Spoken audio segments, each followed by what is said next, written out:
Kapitel 1: Das deutsche Nein als Schock und Chance. Stell dir eine Situation vor. Jemand in Deutschland schaut dich an und sagt nur ein Wort. Nein. Nur dieses eine Wort. Kein Lächeln. Keine lange Erklärung. Kein Sorry, kein Maybe next time. Einfach nur. Nein. Wie fühlt sich das für dich an? Spür mal kurz in dich hinein. Vielleicht ein kleiner Stich im Bauch. Vielleicht denkst du, oh, das war hart. Oder sogar, die Person mag mich nicht, ich habe etwas falsch gemacht. Jetzt kommt die Frage, mit der wir dieses ganze Hörbuch öffnen. Was, wenn ich dir sage, dass ein deutsches Nein das ehrlichste und wertvollste Ja ist, das du je bekommen wirst? Was bedeutet das eigentlich? Lass uns das kurz auseinandernehmen. Nein kennst du. Ablehnung. Stopp. Tür zu. So hast du es wahrscheinlich gelernt. Und Ja kennst du auch. Zustimmung. Erlaubnis. Tür auf. Aber hier kommt der Punkt. In der deutschen Kommunikation ist diese einfache Gleichung oft falsch. Ein Nein ist nicht immer eine echte Ablehnung. Und ein Ja ist nicht immer echte Zustimmung. Du jagst vielleicht die ganze Zeit nach Zustimmung. Nach einem schnellen Ja, klar. Nach einem kein Problem. Nach einem machen wir so. Und jedes Mal, wenn du stattdessen ein Nein hörst, denkst du, Mist, wieder verloren, wieder falsch, wieder nicht gut genug. Aber was, wenn dieses Nein kein Ende ist, sondern eine Einladung? Eine Einladung in ein tieferes Gespräch. Eine Einladung zu echtem Vertrauen.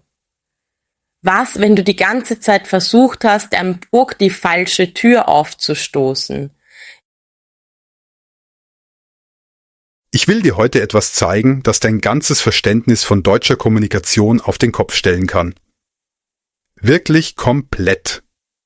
Etwas, das ich selbst erst nach Jahren verstanden habe. Nicht nach einem Sprachkurs, nicht nach einem Lehrbuch, sondern nach vielen echten Gesprächen, nach Frust, nach Missverständnissen und nach diesen Aha-Momenten, in denen plötzlich alles Sinn ergibt. Vielleicht kennst du das. Du denkst, ein Nein ist ein Nein. Punkt. Ende. Du stellst eine Frage. Du präsentierst eine Idee. Du bittest um Hilfe. Und die Antwort ist kurz und klar. Nein. In diesem Moment fühlst du dich klein. Zurückgewiesen. Persönlich abgelehnt. Dein innerer Monolog klingt vielleicht so: Mögen die mich nicht? Bin ich zu direkt? War meine Idee dumm? Habe ich etwas Falsches gesagt? Und dann ziehst du dich zurück. Du sagst beim nächsten Mal lieber nichts. Du gehst innerlich einen Schritt weg von den Menschen. Lass uns das zusammen anschauen. Was passiert da eigentlich? Wir brauchen hier eine kleine Vokabelinsel. Das Wort ist persönlich nehmen. Etwas persönlich nehmen bedeutet, dass du etwas, was jemand sagt oder tut, direkt auf deinen Wert als Mensch beziehst. Du hörst keine neutrale Information mehr. Du hörst eine Bewertung von dir als Person. Kennst du das? Jemand sagt nur einen Satz, aber du hörst eine ganze Geschichte, die du selber dazu baust. Und jetzt kommt die erste große Wahrheit in diesem Hörbuch. Ein deutsches Nein ist fast nie ein Urteil über dich als Person. Fast nie. Es ist fast immer eine Reaktion auf eine Sache, auf einen Plan, auf eine Idee, auf einen Zeitpunkt, auf eine Zahl, aber nicht auf deinen Wert als Mensch. Das ist ein riesiger Unterschied. Stell dir vor, du gehst in ein Meeting. Du hast eine Idee vorbereitet. Du bist aufgeregt. Du hast vielleicht gestern Abend noch an der Präsentation gesessen. Du denkst, das ist die Lösung. Das ist meine Chance zu zeigen, dass ich etwas kann. Du erklärst deine Idee. Du bist am Ende vielleicht ein bisschen außer Atem. Alle schauen dich an. Und dann sagt ein deutscher Kollege mit ruhiger Stimme, nein, das wird so nicht funktionieren. Boom. In dir drin passiert etwas. Dein Herz rutscht nach unten. Deine Schultern werden schwer. Dein Kopf sagt, okay, ich bin gescheitert. Meine Idee war dumm. Ich sollte beim nächsten Mal lieber nichts sagen. Aber stopp. Halten wir den Moment an. Wie ein Film, den wir kurz auf Pause drücken. Was hat dein Kollege wirklich gesagt? Er hat nicht gesagt, du bist dumm. Er hat nicht gesagt, ich mag dich nicht.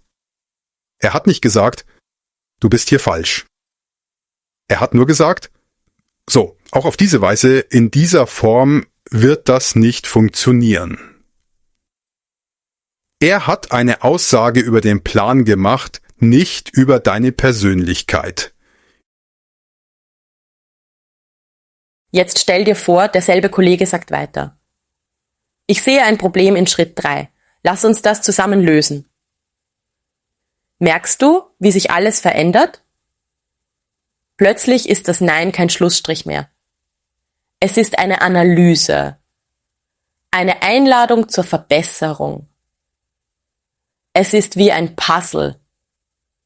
Ein Teil passt noch nicht, aber ihr könnt es zusammendrehen, bis es passt.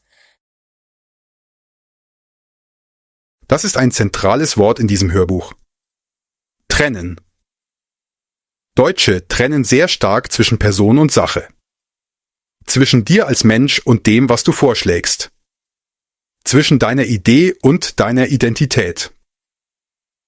Wenn du das nicht kennst, wirkt deutsche Kommunikation hart, kalt und kritisch. Wenn du es verstehst, merkst du, da ist oft viel Respekt, viel Ernsthaftigkeit und viel Vertrauen drin. Lass uns eine kleine Geschichte machen. Stell dir vor, du heißt Sophia. Du arbeitest seit einem Jahr in einer Firma in Deutschland.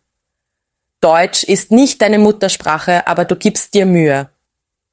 Du verstehst fast alles, aber manchmal fehlen dir noch Wörter. Du kommst morgens ins Büro, trinkst deinen Kaffee und heute ist ein wichtiger Tag. Es gibt ein Teammeeting und du hast dir vorgenommen, endlich auch einmal eine eigene Idee einzubringen. Im Meeting sprechen alle über ein Problem mit einem Kunden. Du hörst zu, machst dir Notizen. Dein Herz klopft ein bisschen schneller. Irgendwann denkst du, ich habe eine Idee. Du atmest tief ein und sagst, ich hätte einen Vorschlag. Wir könnten dem Kunden... Du erklärst deine Idee. Es ist ein bisschen holprig, aber verständlich. Alle schauen dich an. Dann meldet sich Thomas, ein deutscher Kollege. Er lehnt sich zurück und sagt ruhig, nein, das ist keine gute Lösung. Was passiert in Sophia? Vielleicht denkst du, oh Gott, er sagt vor allem, dass meine Idee schlecht ist. Ich blamiere mich. Ich bin nicht gut genug. Sie wird rot. Sie schweigt. Sie nimmt sich vor, beim nächsten Mal nichts mehr zu sagen. Jetzt spulen wir die Szene zurück. Gleicher Moment, gleiches Meeting. Aber diesmal betrachten wir Thomas durch eine andere Brille. Thomas denkt vielleicht etwas ganz anderes. Vielleicht denkt er, cool, sie bringt eine Idee, Respekt, dass sie sich traut auf Deutsch. Aber gleichzeitig sieht er ein Problem. Zum Beispiel, der Kunde hat schon gesagt, dass er keine Veränderung will. Oder, wir haben nicht genug Ressourcen für diese Lösung. Er sagt also, nein, das ist keine gute Lösung. Meint aber in seinem Kopf, Wir brauchen eine andere Variante. Lass uns weiterdenken. Merkst du den Unterschied? In Sophias Kopf ist das Nein ein Angriff. In Thomas Kopf ist es ein Beitrag zur Problemlösung. Gleicher Satz. Zwei völlig verschiedene Bedeutungen, je nachdem, welchen Code du im Hintergrund laufen hast. Jetzt kommt eine kleine Vokabelinsel, damit du die Sprache für dieses Thema wirklich in den Griff bekommst. Das Wort Zustimmung. Zustimmung bedeutet, dass jemand Ja sagt, dass jemand einverstanden ist. Du kannst sagen, ich bekomme Zustimmung. Ich habe keine Zustimmung. Ich brauche deine Zustimmung. Und das Wort Ablehnung. Ablehnung bedeutet, dass jemand etwas nicht akzeptiert, dass jemand Nein sagt. Du kannst sagen, ich habe Angst vor Ablehnung. Ich fühle mich abgelehnt. Und jetzt eine wichtige Frage an dich. Musst du jedes Nein wirklich als Ablehnung verstehen? Oder könnte es manchmal einfach nur ein anderer Typ von Antwort sein? Eine Art Kommentar, ein Hinweis, ein Filter.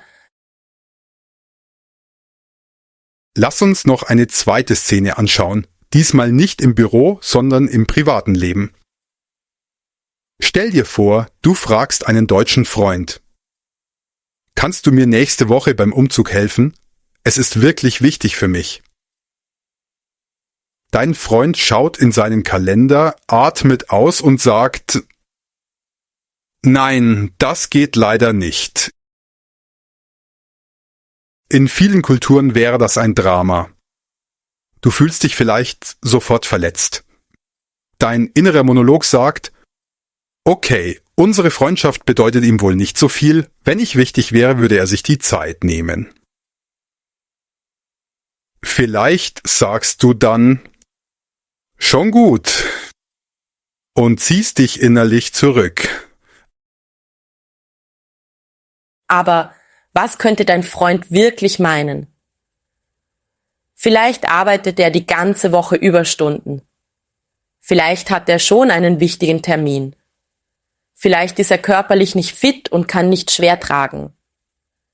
Vielleicht kann er an diesem Tag wirklich nicht, aber er wäre in 2 Wochen voll dabei. Oder er denkt, ich kann nicht tragen, aber ich kann dir einen Transporter organisieren und dir bei der Planung helfen. Das deutsche Nein ist oft präzise. Es lehnt eine konkrete Sache ab. Den Zeitpunkt, die Art der Hilfe, die Form der Organisation. Aber es lehnt nicht unbedingt dich ab. Und noch etwas. Viele Deutsche sehen es als respektvoll an, wenn sie ehrlich sagen, dass es nicht geht, statt ein halbes Ja zu geben und dann kurzfristig abzusagen. Ich erinnere mich an einen Moment, der mein eigenes Verständnis komplett verändert hat. Ich war noch relativ neu in Deutschland und hatte eine Projektidee. Ich war stolz darauf, wirklich stolz. Ich hatte lange daran gearbeitet, mir Argumente überlegt, Folien gebaut. Ich dachte, das ist meine Chance. Ich ging in das Büro meines Chefs, erklärte ihm alles, zeigte ihm die Präsentation. Er hörte zu, nickte, fragte keine Fragen. Am Ende lehnte er sich zurück, sah mich ruhig an und sagte, nein, so machen wir das nicht. In meinem Kopf explodierte ein Feuerwerk an negativen Gedanken. Okay, das war's. Er hält mich für unfähig. Meine Idee ist schlecht. Ich habe alles falsch gemacht. Ich verließ das Büro, war frustriert und traurig. Ich dachte ernsthaft daran, zu kündigen oder zumindest mich wieder klein zu machen und einfach nur das zu tun, was man mir sagt. Eine Stunde später passierte etwas Überraschendes. Mein Chef kam zu mir ins Büro. Er hatte einen Kaffee in der Hand und setzte sich neben mich. Ganz entspannt. Er sagte, Deine Idee mit dem Kundenfeedback-System ist wirklich gut, aber die Implementierung, die du vorgeschlagen hast, würde unsere IT-Struktur überfordern. Lass uns das anders angehen. Was, wenn wir erstmal klein starten, einen Prototyp bauen und dann skalieren? In diesem Moment machte es Klick. Sein Nein, so machen wir das nicht, war kein Nein zu meiner Idee. Es war kein Nein zu mir. Es war ein Nein zu einer bestimmten Art der Umsetzung. Hinter dem Nein stand ein riesiges Ja. Ja zu meiner Kreativität. Ja zu meiner Initiative. Ja zu dem Problem, das ich lösen wollte. Aber ich musste erst lernen, diese Schicht zu sehen. Vielleicht fragst du dich jetzt: Warum erklärt er das nicht gleich? Warum sagen Deutsche so oft nur das Nein und nicht gleich auch die positive Seite? Gute Frage. Eine wichtige Frage. Und die Antwort hat viel mit Kultur zu tun. In vielen anderen Sprachen und Kulturen ist es normal, alles weich einzupacken. Man sagt zuerst etwas Nettes, dann kommt ein kleiner kritischer Punkt, dann wieder etwas Nettes. Man nennt das oft Sandwich-Feedback. In Deutschland ist das seltener. Viele Deutsche gehen direkt auf den kritischen Teil, auf das Problem, auf den Punkt, an dem etwas nicht funktioniert. Nicht, weil sie dich verletzen wollen, sondern weil sie effizient sein wollen. Klar? Direkt? Hier kommt eine neue Vokabelinsel. Sachlich. Sachlich bedeutet, auf die Sache konzentriert, nicht auf die Gefühle. Wenn jemand sagt, bleiben wir sachlich, meint er oder sie, lass uns über die Fakten sprechen, nicht über persönliche Angriffe. Und das Wort direkt. Direkt heißt Punkt. Ohne Umwege, ohne viele Höflichkeitsfloskeln, ohne lange Einleitungen. Deutsche Kommunikation ist oft sachlich und direkt. Und genau das ist das Problem für viele Deutschlernende. Du kommst mit deinem eigenen kulturellen Hintergrund. Vielleicht bist du es gewohnt, dass ein Nein immer sehr vorsichtig gesagt wird. Vielleicht ist es in deinem Land unhöflich, jemandem direkt zu widersprechen. Vielleicht bedeutet ein hartes Nein bei euch Streit oder ein gebrochenes Verhältnis. Dann kommst du nach Deutschland, hörst überall klare Neins und denkst, was habe ich verbrochen? Die Wahrheit ist, du hast nichts verbrochen. Du hast nur eine andere Erwartung an Kommunikation. Dein inneres Programm sagt, wenn jemand Nein sagt, mag er mich nicht. Das deutsche Programm sagt aber, wenn mir etwas wichtig ist, sage ich ehrlich Nein, damit wir eine gute Lösung finden. Siehst du den Konflikt? Es sind zwei Programme, die zusammenstoßen.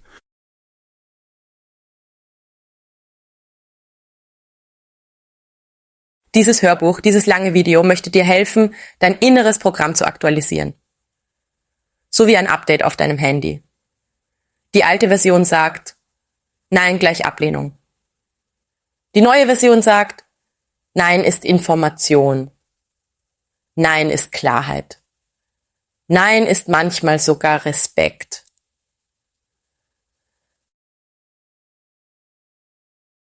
Zum Ende dieses ersten Kapitels will ich dir sagen, wohin die Reise geht.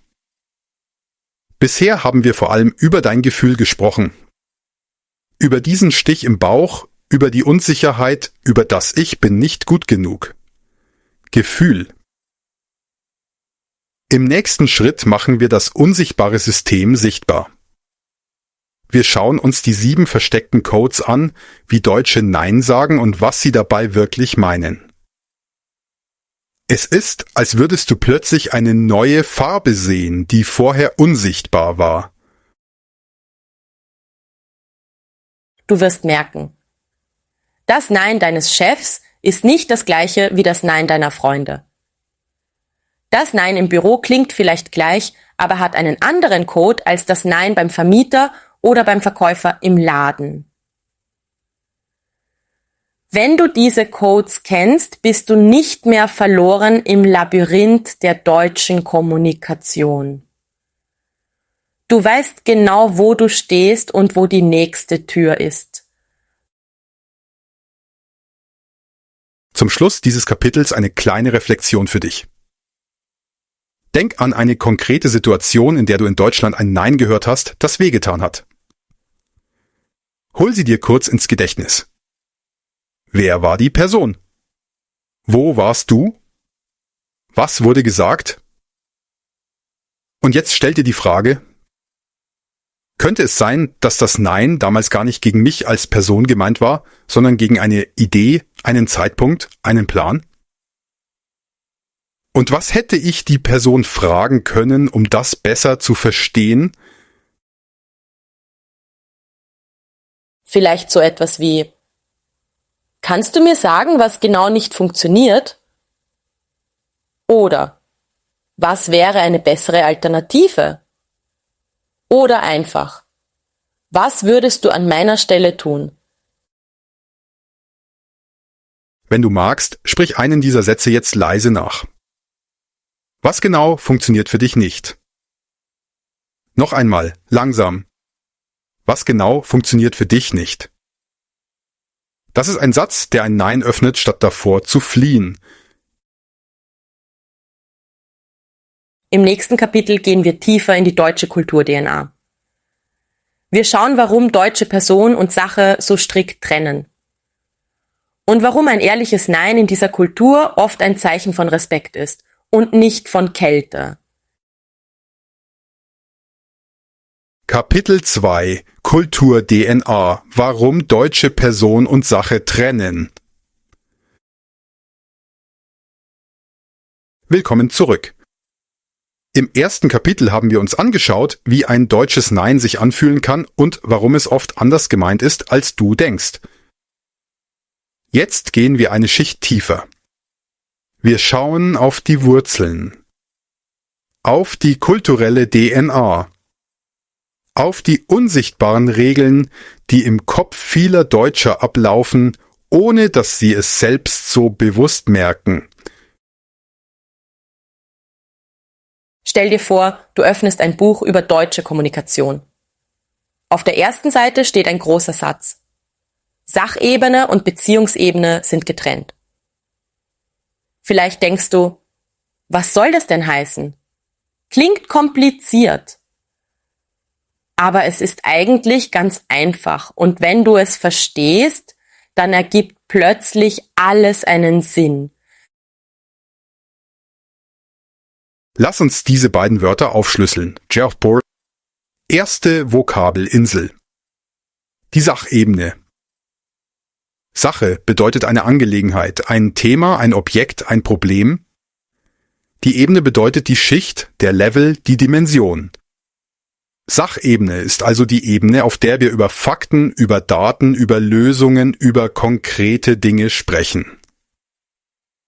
Nicht über Gefühle, nicht über persönliche Beziehungen, nur über die Sache selbst. Zweite Vokabelinsel.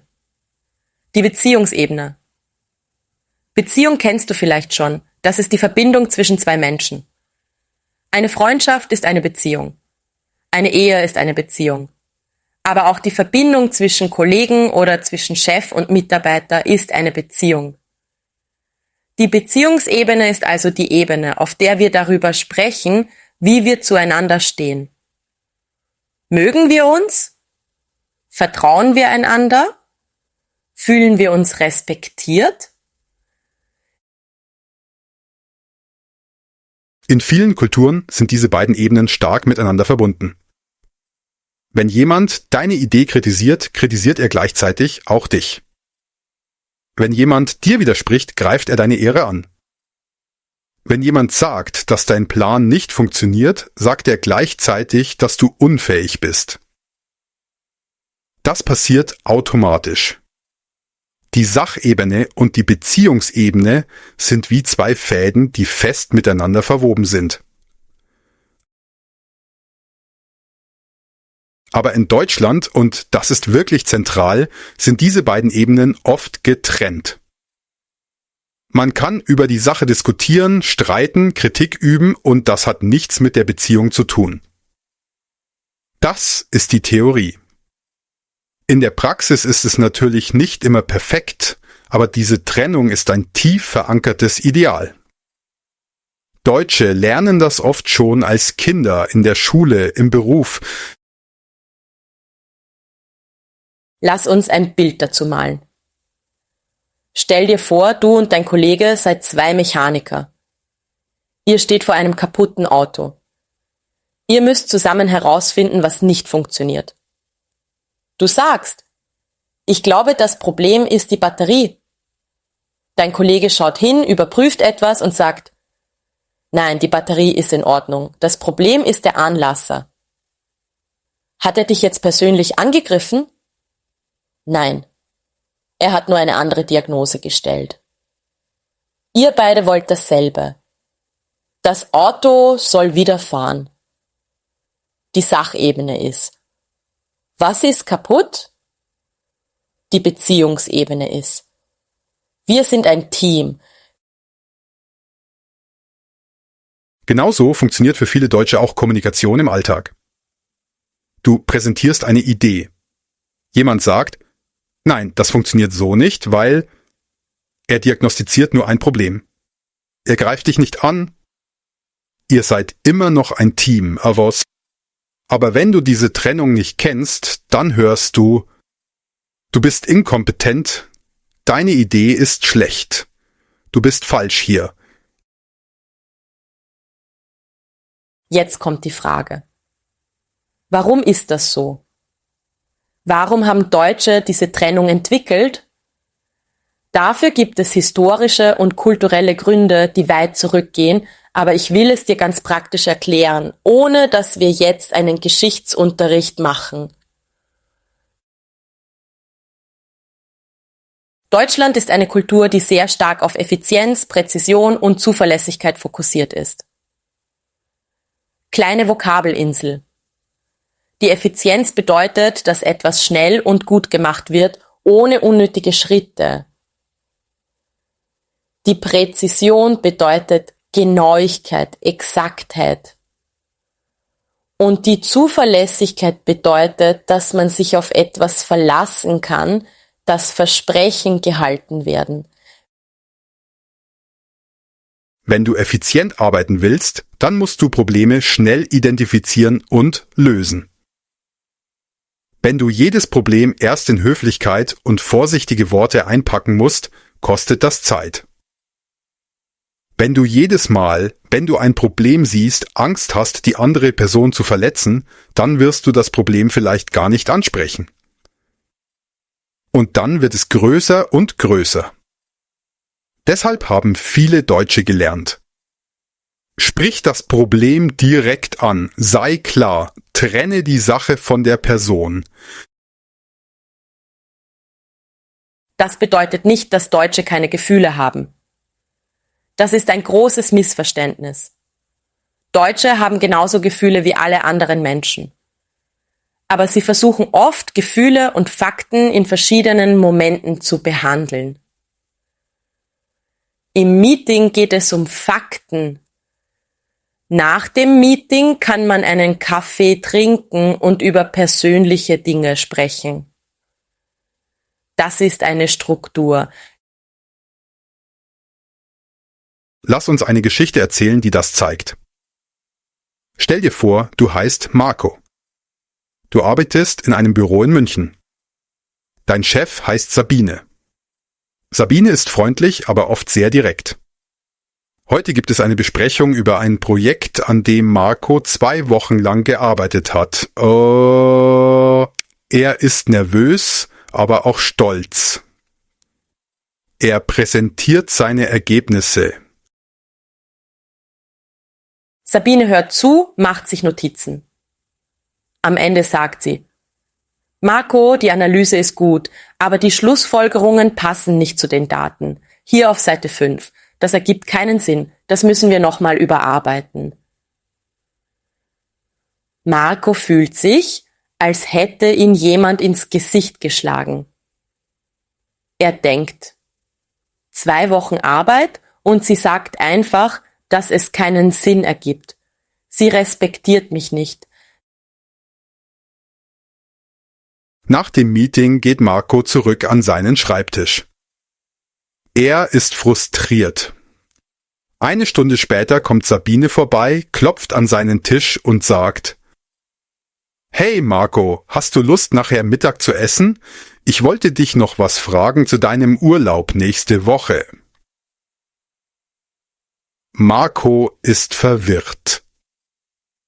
Er denkt: Eben hat sie mich kritisiert und jetzt will sie Mittagessen gehen? Aber für Sabine ist das überhaupt kein Widerspruch. Im Meeting war sie auf der Sachebene. Sie hat ein Problem in der Arbeit gesehen und es klar benannt.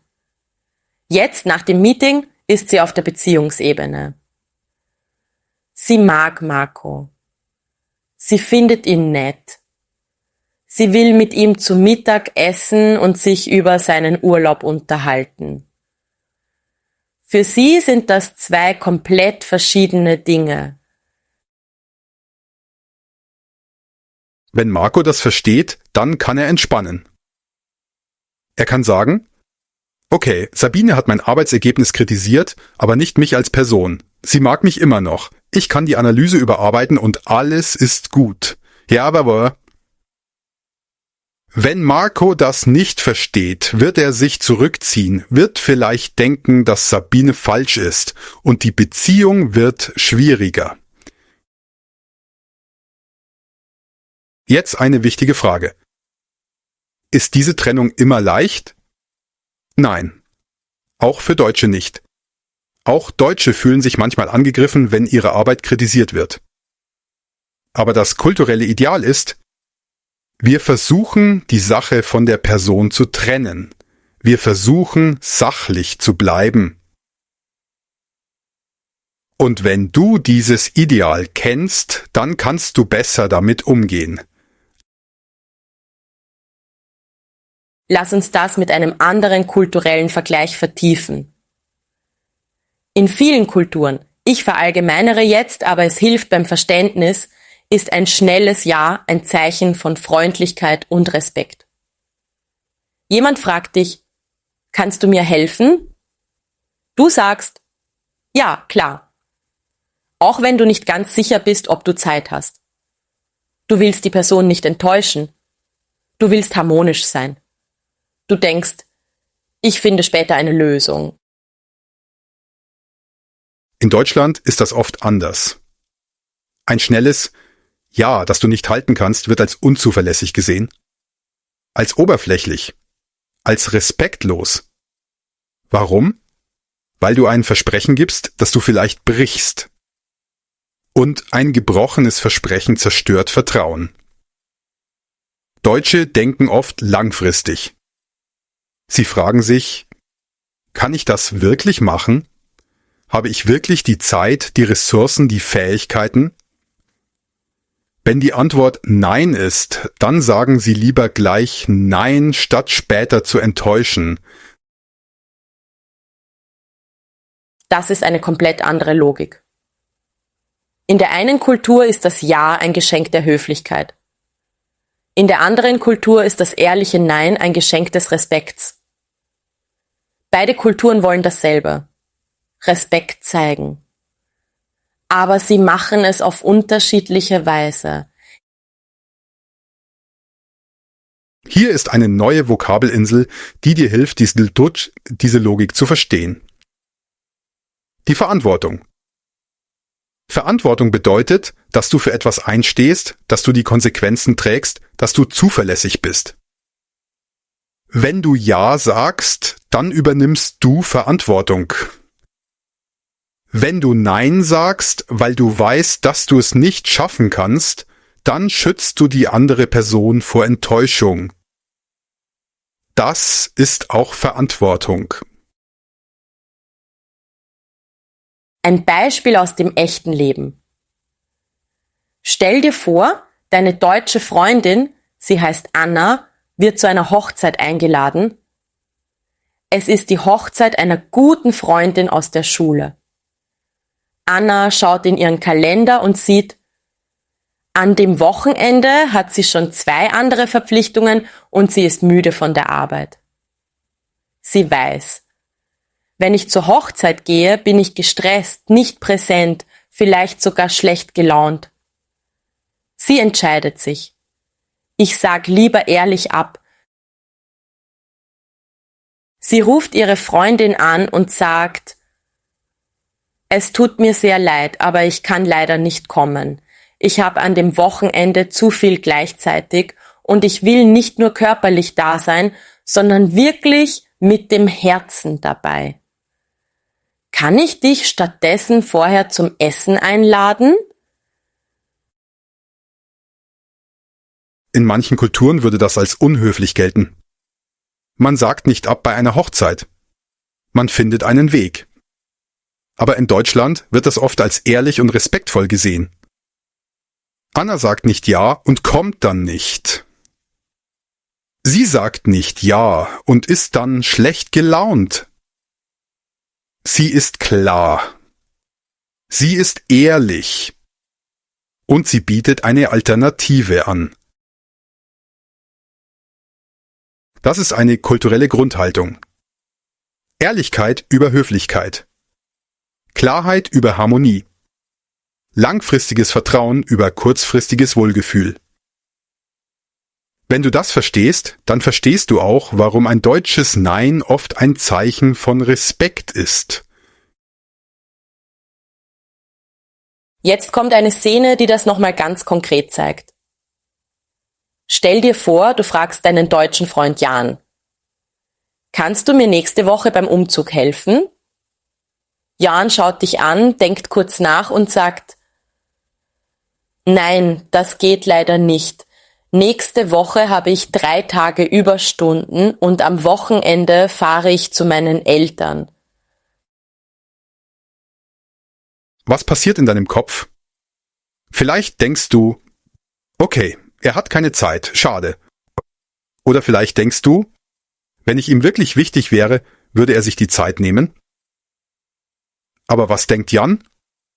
Jan denkt vielleicht, ich will ihm wirklich helfen, aber ich kann nicht.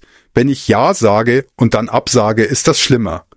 Wenn ich ehrlich bin, kann er jemand anderen fragen und sich darauf verlassen. Und dann sagt Jan vielleicht. Aber wenn du 2 Wochen wartest, bin ich voll dabei. Oder ich kann dir nicht beim Tragen helfen, aber ich kann dir einen Transporter organisieren und dir beim Packen vorher helfen. Siehst du? Das Nein zu einer bestimmten Bitte ist nicht ein Nein zur Freundschaft. Es ist ein Nein zu einer konkreten Form von Hilfe, aber es öffnet die Tür zu anderen Formen. Das deutsche Nein ist präzise. Es ist wie ein Werkzeug, das genau schneidet. Es lehnt das Unmögliche ab, um das Mögliche sichtbar zu machen. Aber wenn du die Sprache nicht verstehst, hörst du nur das Wort Nein und nicht die Botschaft dahinter. Jetzt will ich dir eine kulturelle Metapher geben, die das Ganze zusammenfasst. In vielen Kulturen ist Kommunikation wie ein Tanz. Man bewegt sich vorsichtig, achtet darauf, dass niemand auf die Füße tritt, bleibt immer in Harmonie. In Deutschland ist Kommunikation oft wie ein Schachspiel. Jeder Zug ist klar. Jeder Zug hat eine Absicht. Du sagst, was du meinst. Du meinst, was du sagst. Und das Ziel ist nicht, dass sich alle wohlfühlen, sondern dass am Ende die beste Lösung gefunden wird. Das heißt nicht, dass Deutsche keine Harmonie wollen. Aber die Harmonie entsteht nicht dadurch, dass man alles schön redet. Die Harmonie entsteht dadurch, dass man ehrlich ist, Probleme löst und langfristig Vertrauen aufbaut. Hier eine wichtige Vokabelinsel. Das Vertrauen. Vertrauen ist das Gefühl, dass du dich auf jemanden verlassen kannst, dass jemand ehrlich zu dir ist, dass jemand sein Wort hält. Vertrauen baut man nicht durch Höflichkeit auf, sondern durch Zuverlässigkeit. Und ein ehrliches Nein ist manchmal zuverlässiger als ein falsches Ja. Lass uns das mit einer letzten Geschichte in diesem Kapitel verdeutlichen. Stell dir vor, du heißt Lina. Du planst eine große Party. Du fragst 10 Freunde, ob sie kommen. In deinem Heimatland sagen alle 10: Ja, klar, ich komme. Du freust dich, kaufst Essen für 10 Personen, bereitest alles vor. Am Tag der Party kommen nur 3 Leute. Die anderen haben kurzfristig abgesagt oder sind einfach nicht erschienen. Du bist enttäuscht. Du hast Geld und Zeit verschwendet. Jetzt stell dir die gleiche Szene in Deutschland vor. Du fragst 10 Leute. 5 sagen, ja, ich komme. 3 sagen, das weiß ich noch nicht, kann ich dir nächste Woche sagen? 2 sagen, nein, ich habe an dem Tag schon etwas vor. Du bist vielleicht zuerst ein bisschen enttäuscht. Nur 5 Zusagen. Aber dann passiert etwas. Am Tag der Party kommen tatsächlich 5 Leute. Genau die, die zugesagt haben. Und die 3, die unsicher waren, haben seinen vorher Bescheid gesagt. Du konntest perfekt planen. Kein Essen verschwendet. Keine Enttäuschung. Das ist der Unterschied. Ein deutsches Ja ist oft verlässlich. Und ein deutsches Nein ist ehrlich. Beides hilft dir, zu planen und Vertrauen aufzubauen. Zum Ende dieses Kapitels möchte ich dich einladen, über deine eigene Kultur nachzudenken. Nicht um zu sagen, dass eine Kultur besser ist als die andere, sondern um zu verstehen, wo die Unterschiede liegen. Frag dich: Wie sagt man in meiner Kultur Nein?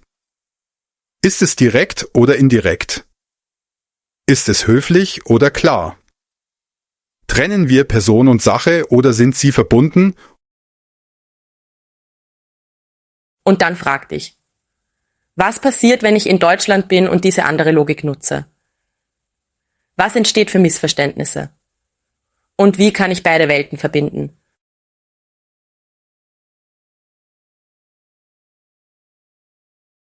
Sprich mir nach.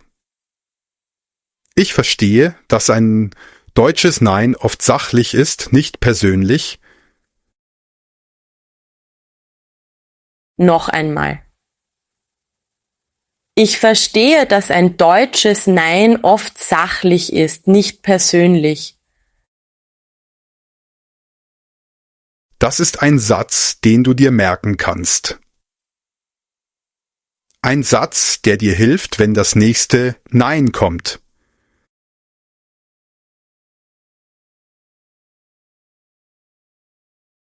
Im nächsten Kapitel wird es konkret. Wir steigen ein in die ersten 3 Codes, das Logik-Nein, das Prozess-Nein und das Daten-Nein. Du wirst lernen, genau zu hören, welches Nein gerade vor dir steht und wie du darauf reagieren kannst, um die Tür wieder zu öffnen. Kapitel 3, die ersten 3 Codes, Logik, Prozess und Daten, Nein. Willkommen zu Kapitel 3. Bis jetzt haben wir über Gefühle gesprochen, über Kultur, über die großen Unterschiede zwischen Sachebene und Beziehungsebene. Jetzt wird es praktisch. Jetzt schauen wir uns genau an, wie ein deutsches Nein klingen kann und was dahinter steckt. Ich habe dir im ersten Kapitel versprochen. Es gibt 7 versteckte Codes. 7 verschiedene Arten, wie Deutsche Nein sagen. Und jeder Code hat eine andere Bedeutung. Wenn du diese Codes kennst, bist du nicht mehr verloren. Du weißt sofort, aha, das ist ein Logik-Nein oder das ist ein Prozess-Nein. Und dann weißt du auch, wie du reagieren kannst. Stell dir vor, du lernst eine neue Sprache. Am Anfang hörst du nur Geräusche. Dann lernst du einzelne Wörter. Und irgendwann verstehst du ganze Sätze und sogar die Bedeutung zwischen den Zeilen. Genau das machen wir jetzt mit dem deutschen Nein. Wir hören nicht nur das Wort, wir hören die Musik dahinter. In diesem Kapitel schauen wir uns die ersten 3 Codes an. Den ersten Code nenne ich das Logik-Nein. Den zweiten Code nenne ich das Prozess-Nein. Und den dritten Code nenne ich das Daten-Nein. Lass uns jeden einzeln durchgehen, mit Beispielen, mit Geschichten, mit konkreten Sätzen, die du sofort nutzen kannst. Code Nummer 1, das Logik-Nein. Das Logik-Nein ist das häufigste Nein, das du in Deutschland hören wirst. Es ist das Nein, das am klarsten und am einfachsten zu verstehen ist, wenn du weißt, worauf du achten musst. Wie klingt ein Logik-Nein? Es klingt so, nein, weil, oder, das geht nicht, weil, oder, das funktioniert so nicht, weil, das entscheidende Wort hier ist, weil. Dieses kleine Wort ist wie ein Schlüssel. Es öffnet dir die Tür zum Verständnis. Lass uns das Wort weil kurz als Vokabelinsel betrachten. Weil ist eine Konjunktion. Das bedeutet, es verbindet 2 Sätze. Es gibt einen Grund an. Zum Beispiel: Ich kann nicht kommen, weil ich krank bin. Der erste Teil ist die Aussage. Der zweite Teil ist der Grund. Und genau das macht ein Logik-Nein. Es gibt dir nicht nur ein Nein, sondern auch den Grund dafür. Warum ist das so wichtig? Weil der Grund dir zeigt, es geht nicht um dich. Es geht um eine logische Sache, ein Problem, ein Hindernis, etwas, das man analysieren und vielleicht lösen kann. Lass uns eine konkrete Szene aufbauen. Stell dir vor, du arbeitest in einem Team. Ihr plant ein Projekt. Du hast eine Idee und sagst, lass uns die Präsentation am Freitag machen. Dein deutscher Kollege, nennen wir ihn Michael, schaut in den Kalender und sagt, nein, das geht nicht, weil am Freitag die Hälfte des Teams im Urlaub ist. Was ist hier passiert? Michael hat nicht gesagt, deine Idee ist schlecht. Er hat nicht gesagt, du hast nicht nachgedacht. Er hat nicht gesagt, ich mag dich nicht. Er hat nur ein logistisches Problem benannt. Am Freitag fehlt die Hälfte des Teams. Das ist ein Fakt. Keine Meinung. Keine Emotion. Nur Information. Und jetzt kommt der wichtige Teil. Das Nein ist nicht das Ende der Diskussion. Es ist der Anfang einer Problemlösung. Michael sagt nicht, lass uns gar keine Präsentation machen. Er sagt Punkt. Freitag funktioniert nicht. Lass uns einen anderen Tag finden. Wie reagierst du jetzt richtig? Du könntest sagen, verstehe. Welcher Tag würde besser funktionieren?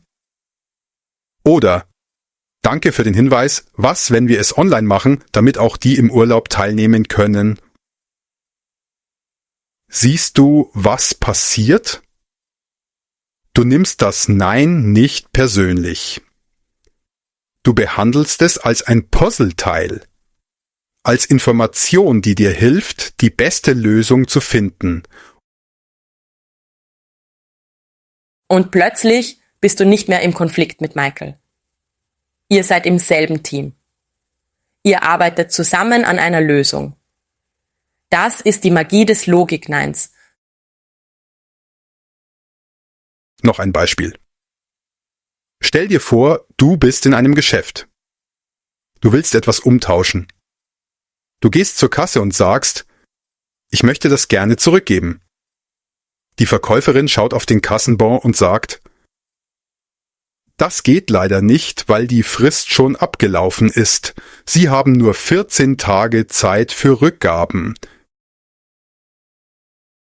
Wieder ein Logiknein.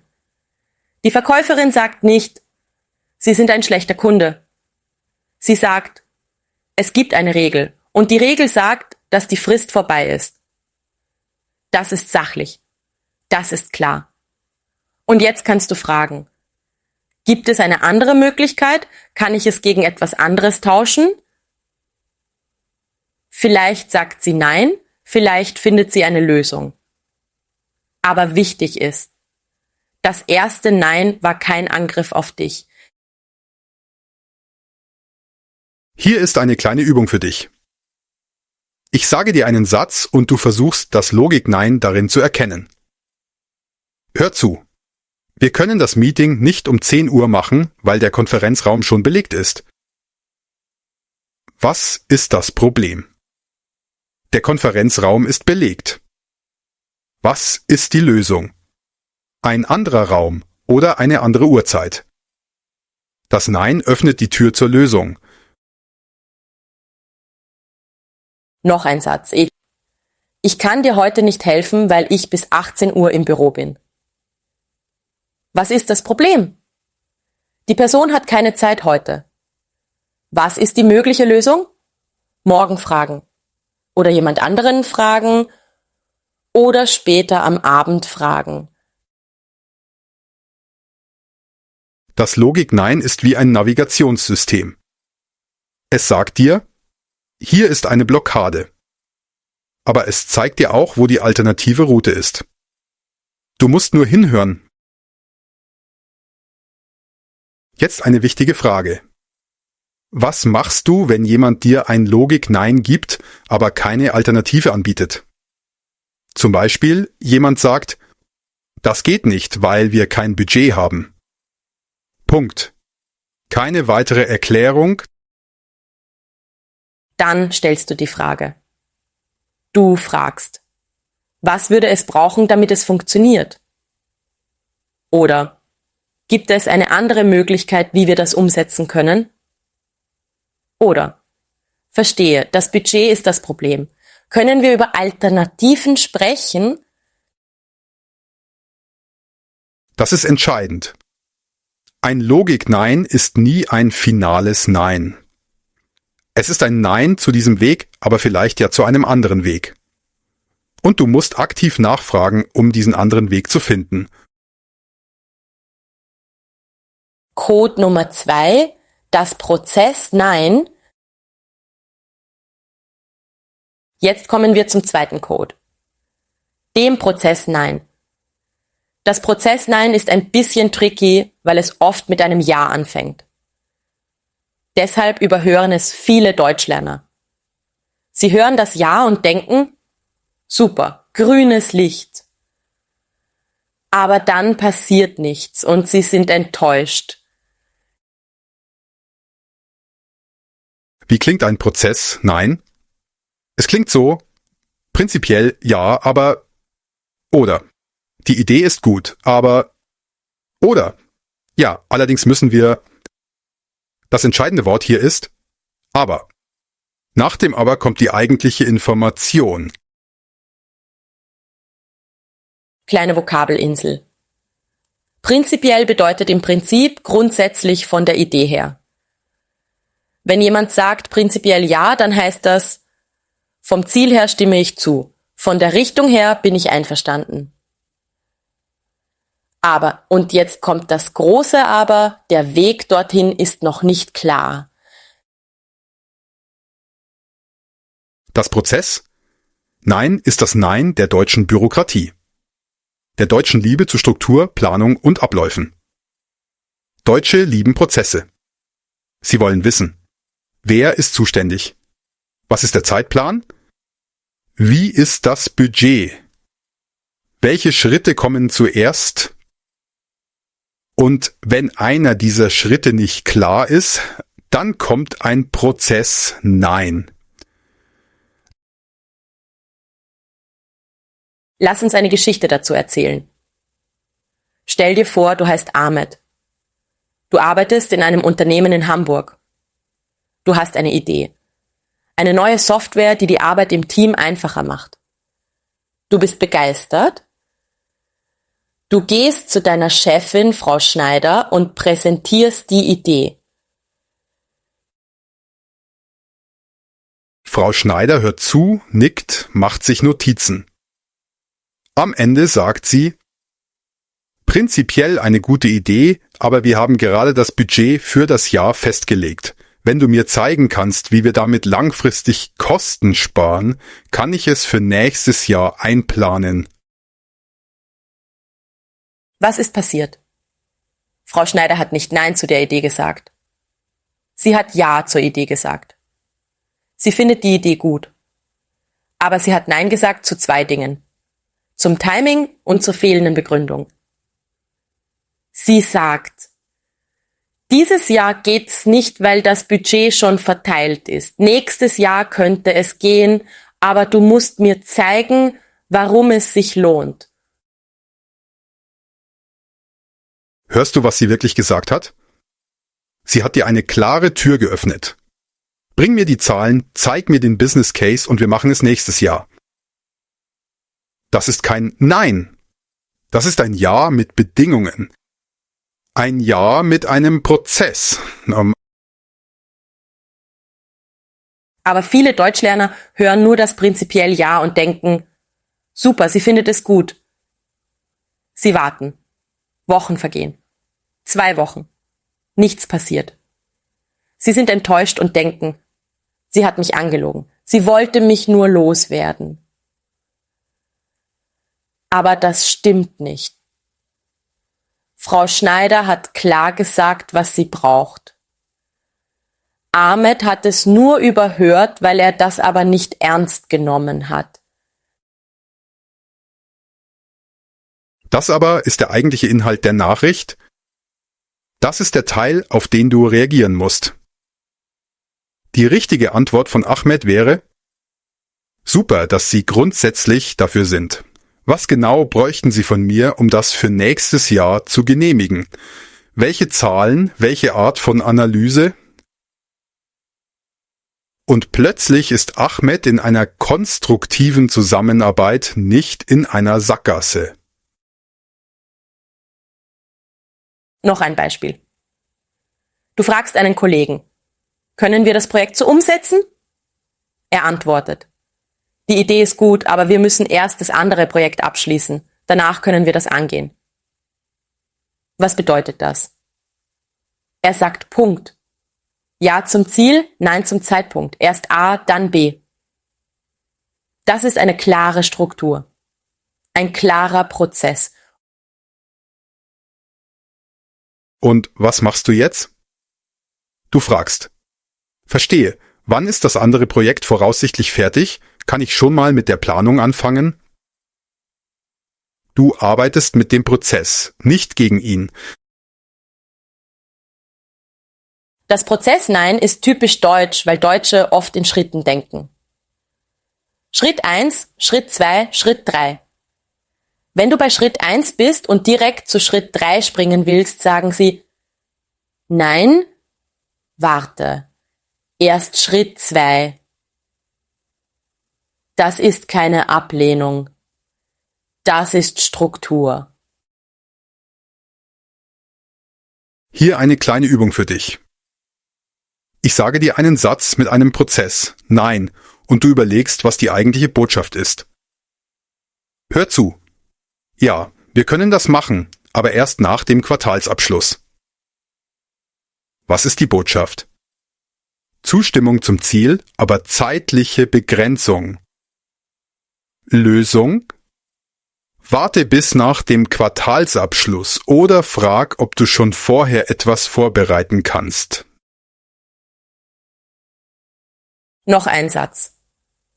Gute Idee, allerdings müssen wir das erst mit der Geschäftsführung besprechen. Was ist die Botschaft? Zustimmung zur Idee, aber Zuständigkeit fehlt. Lösung? Frag, wann das Gespräch mit der Geschäftsführung stattfindet und ob du dabei sein kannst. Das Prozess-Nein ist wie ein Fahrplan. Es sagt dir, der Zug fährt, aber nicht jetzt. Und nicht von diesem Gleis. Geh zum richtigen Gleis, warte auf die richtige Zeit und dann steigst du ein. Code Nummer 3. Das Daten-Nein. Jetzt kommen wir zum dritten Code. Dem Daten-Nein. Das Daten-Nein ist besonders interessant, weil es sich oft gar nicht wie ein Nein anhört. Es klingt vage. Es klingt unsicher. Es klingt wie ein Vielleicht. Wie klingt ein Daten-Nein? Es klingt so: Jein. Oder mal schauen. Oder wir werden sehen. Oder ich bin noch nicht überzeugt. Oder das müssen wir uns nochmal anschauen. Das sind alles Formulierungen, die sagen, ich habe noch nicht genug Informationen, um eine Entscheidung zu treffen. Kleine Vokabelinsel. Jein ist eine Kombination aus Ja und Nein. Es ist ein deutsches Kunstwort. Das bedeutet Ja und Nein gleichzeitig. Kommt darauf an. Wenn jemand Jein sagt, dann heißt das, ich bin nicht überzeugt, zeig mir mehr. Warum gibt es das Daten-Nein? Weil Deutsche ungern Entscheidungen ohne solide Grundlage treffen. Sie wollen Fakten, sie wollen Zahlen, sie wollen Beispiele. Sie wollen wissen, hat das schon mal jemand gemacht? Was sind die Risiken? Was sind die Kosten? Was sind die Vorteile? Wenn du mit einer vagen Idee kommst und sagst, ich denke, das könnte funktionieren, dann bekommst du oft ein Daten-Nein. Der Deutsche denkt, du denkst, es könnte funktionieren. Das ist keine Grundlage für eine Entscheidung. Zeig mir die Daten. Lass uns eine Geschichte erzählen. Stell dir vor, du heißt Priya. Du arbeitest im Marketing, du hast eine Idee. Die gesamte Marketingstrategie soll digitaler werden, mehr Social Media, mehr Online-Kampagnen. Du gehst zu deinem Chef, Herrn Müller, und erzählst ihm von deiner Vision. Herr Müller hört zu, lehnt sich zurück und sagt, interessante Idee, mal schauen. Priya ist glücklich. Sie denkt, er findet es interessant, das ist ein Ja. Sie geht zurück an ihren Schreibtisch und wartet. Eine Woche vergeht und 2 Wochen. Nichts passiert. Sie ist verwirrt. Sie denkt, warum passiert nichts? Hat er es vergessen? Interessiert es ihn doch nicht? Aber in Wahrheit wartet Herr Müller. Worauf? Auf Daten. Auf eine Analyse. Auf konkrete Beispiele. Er denkt, sie hat eine Idee, aber keine Grundlage. Ich kann nicht blind entscheiden. Ich brauche mehr. Aber er hat das nicht klar kommuniziert und Priya hat das mal schon falsch verstanden. Was hätte Priya machen sollen? Sie hätte nachfragen sollen. Was würden Sie brauchen, um sich sicher zu fühlen? Welche Informationen wären hilfreich? Oder würde es helfen, wenn ich Ihnen eine Analyse mit Zahlen und Beispielen von anderen Firmen zeige? Und genau das macht Priya dann. Sie geht zurück, recherchiert, sammelt Daten, findet 3 Case Studies von ähnlichen Unternehmen, die erfolgreich auf Digital Marketing umgestellt haben. Sie erstellt eine 10-seitige Präsentation mit Grafiken, Zahlen, Prognosen. Sie geht wieder zu Herrn Müller und zeigt ihm alles. Und jetzt sagt Herr Müller: Okay, das überzeugt mich, lass uns das umsetzen. Das Malschauen war ein Zeig mir mehr, dann sage ich ja. Aber Priya musste den Code entschlüsseln. Das Daten-Nein ist wie ein Filter. Es filtert vage Ideen heraus und lässt nur gut durchdachte Vorschläge durch. Das ist nicht böse gemeint. Das ist ein Schutzmechanismus. Deutsche hassen es, Fehler zu machen, die vermeidbar gewesen wären. Sie hassen es, Geld oder Zeit zu verschwenden. Deshalb wollen sie sicher sein, bevor sie Ja sagen. Noch ein Beispiel. Du gehst zu deinem Vermieter und sagst: Jui, ich hätte gern eine neue Küche. Der Vermieter sagt: ich weiß nicht, das ist teuer. Was bedeutet das? Das ist ein Daten-Nein. Er sagt Punkt. Zeig mir, warum sich das lohnt. Zeig mir, dass die alte Küche wirklich kaputt ist. Zeig mir Kostenvoranschläge. Wenn du ihm das zeigst, wird aus dem Ich, weiß nicht, vielleicht ein Okay, lass uns das machen. Hier eine Vokabelinsel. Der Beleg. Ein Beleg ist ein Beweis, eine Dokumentation, ein Nachweis. Zum Beispiel ein Kassenbon, ein Vertrag, eine Studie. Deutsche lieben Belege. Wenn du eine Aussage machst, fragen sie oft: Haben Sie einen Beleg dafür? Das ist nicht unhöflich. Das ist nur präzise. Noch eine Vokabel. Das Risiko. Risiko bedeutet Gefahr, die Möglichkeit, dass etwas schief geht. Deutsche denken oft in Risiken. Sie fragen sich: Was kann schiefgehen? Wie können wir das Risiko minimieren? Wenn du ihnen zeigst, dass das Risiko klein ist oder dass es einen Plan B gibt, dann fühlen sie sich sicherer. Jetzt eine Übung für dich. Ich sage dir einen Satz mit einem Daten-Nein und du überlegst, was die Person wirklich braucht. Hör zu. Das klingt interessant, aber ich bin noch nicht überzeugt. Was braucht die Person? Mehr Informationen, mehr Beweise, mehr Klarheit. Lösung? Frag, was würde sie überzeugen? Welche Daten bräuchten sie? Noch ein Satz. Wir werden sehen, ob das funktioniert.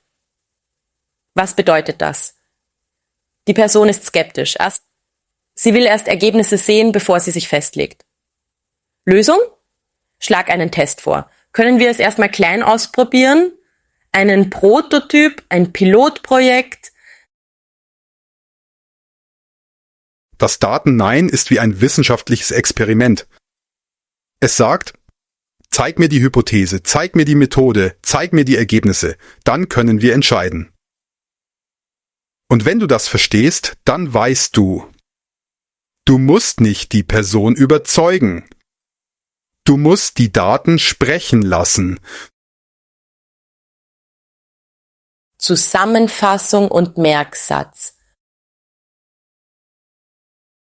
Zum Ende dieses Kapitels will ich dir ein Bild geben, das alle 3 Codes zusammenfasst. Stell dir vor, du stehst vor 3 verschiedenen Türen. Hinter der ersten Tür ist das Logik-Nein.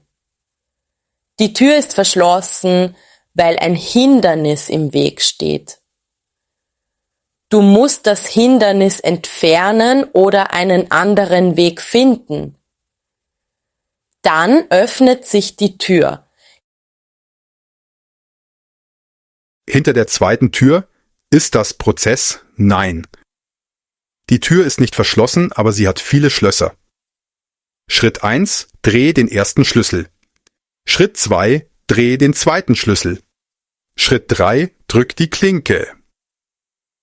Wenn du die Schritte in der richtigen Reihenfolge machst, öffnet sich die Tür. Hinter der dritten Tür ist das Daten-Nein. Die Tür hat ein Zahlenschloss. Du musst die richtige Kombination eingeben, die richtigen Fakten, die richtigen Zahlen, die richtigen Beweise. Wenn die Kombination stimmt, springt die Tür auf. 3 verschiedene Türen. 3 verschiedene Codes. Aber alle 3 können geöffnet werden, wenn du verstehst, wie sie funktionieren. Sprich mir nach. Ich höre nicht nur das Nein, ich höre den Code dahinter. Noch einmal. Ich höre nicht nur das Nein, ich höre den Code dahinter. Das ist dein neuer Ansatz. Du bist nicht mehr passiv. Du bist aktiv. Du bist neugierig. Du fragst nach. Du findest Lösungen. Im nächsten Kapitel schauen wir uns die Codes an, die tiefer gehen. Das Schutz-Nein, das Respekt-Nein und das passive Nein. Hier geht es nicht mehr nur um Logik und Prozesse. Hier geht es um Emotionen, um Fürsorge, um Grenzen. Und das wird besonders spannend. Kapitel 4: Schutz, Respekt und passives Nein. Willkommen zurück zu Kapitel 4. Wir haben jetzt 3 Codes kennengelernt. Das Logik-Nein, das Prozess-Nein und das Daten-Nein. Das waren die rationalen Codes, die Codes der Sachebene. Jetzt wird es persönlicher. Jetzt schauen wir uns 3 Codes an, die tiefer gehen. Codes, die mit Fürsorge, mit Respekt und mit emotionalen Grenzen zu tun haben. Diese 3 Codes sind oft schwerer zu verstehen, weil sie auf den ersten Blick wie Ablehnung klingen. Aber in Wahrheit steckt hinter jedem dieser Neins eine Form von Respekt oder Schutz. Wenn du das verstehst, dann ändert sich deine ganze Wahrnehmung von deutscher Kommunikation. Lass uns beginnen mit dem 4. Code, dem Schutz Nein. Code Nummer 4, das Schutz Nein. Das Schutz Nein ist ein Nein, das jemand sagt, um dich vor einem Fehler zu bewahren. Es klingt oft wie eine Warnung. Wie ein Ratschlag, den du nicht gefragt hast. Und genau deshalb fühlt es sich manchmal wie Bevormundung an. Wie klingt ein Schutz Nein? Es klingt so: Nein, das würde ich an deiner Stelle nicht tun. Oder: Ich rate dir davon ab. Oder: Sei vorsichtig damit. Oder: Das ist keine gute Idee, weil... Kleine Vokabelinsel. Warnen. Warnen bedeutet, jemanden auf eine Gefahr hinweisen. Zum Beispiel: Ich warne dich, die Straße ist glatt. Oder: Er warnt mich vor diesem Geschäft. Wenn jemand dich warnt, dann sieht er etwas, das du vielleicht nicht siehst. Das Schutz-Nein kommt oft von Menschen, die mehr Erfahrung haben als du. Oder die eine Gefahr sehen, die du noch nicht kennst. Es ist nicht böse gemeint. Es ist Fürsorge. Aber es kann sich wie Kontrolle anfühlen, besonders wenn du aus einer Kultur kommst, wo man sagt, jeder macht seine eigenen Fehler. Lass uns eine Geschichte erzählen. Stell dir vor, du heißt Elena. Du bist neu in Berlin und suchst eine Wohnung. Du findest ein Angebot, das perfekt klingt. Zentrale Lage, günstiger Preis, sofort verfügbar. Du gehst zu einem Makler, um den Vertrag zu prüfen. Der Makler schaut sich das Dokument an, runzelt die Stirn und sagt: Nein, unterschreiben Sie das auf keinen Fall. Da sind Klauseln drin, die Sie langfristig viel Geld kosten werden. Elena ist verwirrt. Sie denkt: Moment, du bist doch der Makler. Du willst doch, dass ich unterschreibe. Warum sagst du nein? Aber dann erklärt der Makler genau, welche Klauseln problematisch sind. Zum Beispiel: Eine Klausel, die besagt, dass Elena für alle Renovierungen zahlen muss. Auch für die, die eigentlich der Vermieter zahlen sollte. Oder eine Klausel über eine automatische Mieterhöhung jedes Jahr. Der Makler beschützt Elena vor einem schlechten Deal. Er verdient vielleicht sogar weniger Geld, weil Elena jetzt diesen Vertrag nicht unterschreibt. Aber er ist ehrlich. Er sagt Nein, weil er eine Gefahr sieht, die Elena nicht sieht. Das ist deutsche Ehrlichkeit. Das Schutznein kommt aus Respekt, nicht aus Herablassung. Es sagt, ich nehme dich ernst, deshalb sage ich dir die Wahrheit, auch wenn sie unbequem ist. Noch ein Beispiel. Stell dir vor, du erzählst einem deutschen Freund von einem neuen Jobangebot. Du bist begeistert. Du sagst punktum. Die Firma bietet mir viel Geld und ich kann sofort anfangen. Dein Freund hört zu und sagt dann, sei vorsichtig. Ich habe von dieser Firma gehört, dass sie eine sehr hohe Fluktuation haben. Viele Leute kündigen nach ein paar Monaten. Wie fühlst du dich? Vielleicht denkst du, warum ist er nicht glücklich für mich? Warum muss er immer negativ sein? Aber dein Freund ist nicht negativ. Er gibt dir eine Information, die wichtig ist. Er will nicht, dass du einen Fehler machst. Er will, dass du alle Fakten hast, bevor du entscheidest. Das ist das Schutznein. Es ist wie ein Freund, der dich festhält, bevor du über eine Klippe springst.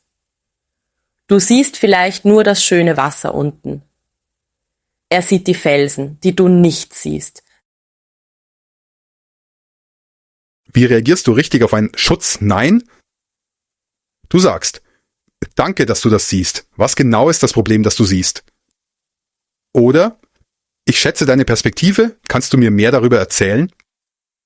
Und dann hörst du zu. Wirklich zu. Denn oft hat der Deutsche eine Erfahrung oder ein Wissen, das dir fehlt. Und dieses Nein kann dich vor einem riesigen Fehler bewahren. Eine wichtige Vokabel hier. Die Klausel. Eine Klausel ist ein bestimmter Punkt in einem Vertrag, eine Bedingung, eine Regel. Wenn du einen Vertrag unterschreibst, solltest du alle Klauseln verstehen. Deutsche lesen Verträge sehr genau. Sie fragen nach. Sie lassen sich Dinge erklären. Das ist keine Unhöflichkeit. Das ist Vorsicht. Noch eine Vokabel. Die Falle. Eine Falle ist eine versteckte Gefahr, etwas, das dich täuscht. Zum Beispiel, das Angebot klingt gut, aber es ist eine Falle. Deutsche denken oft in möglichen Fallen. Sie fragen sich, was könnte schiefgehen? Was übersehe ich? Und wenn sie eine Falle sehen, warnen sie dich. Code Nummer 5. Das Respekt-Nein. Jetzt kommen wir zu einem der wertvollsten Codes, dem Respekt-Nein. Das Respekt-Nein ist ein Nein, das jemand sagt, weil er dich zu sehr respektiert, um dich anzulügen. Es ist das Gegenteil von dem, was viele Menschen denken. In vielen Kulturen ist ein schnelles Ja ein Zeichen von Freundlichkeit. Man sagt Ja, auch wenn man nicht sicher ist, ob man es halten kann. Man will den anderen nicht enttäuschen. Man will harmonisch sein.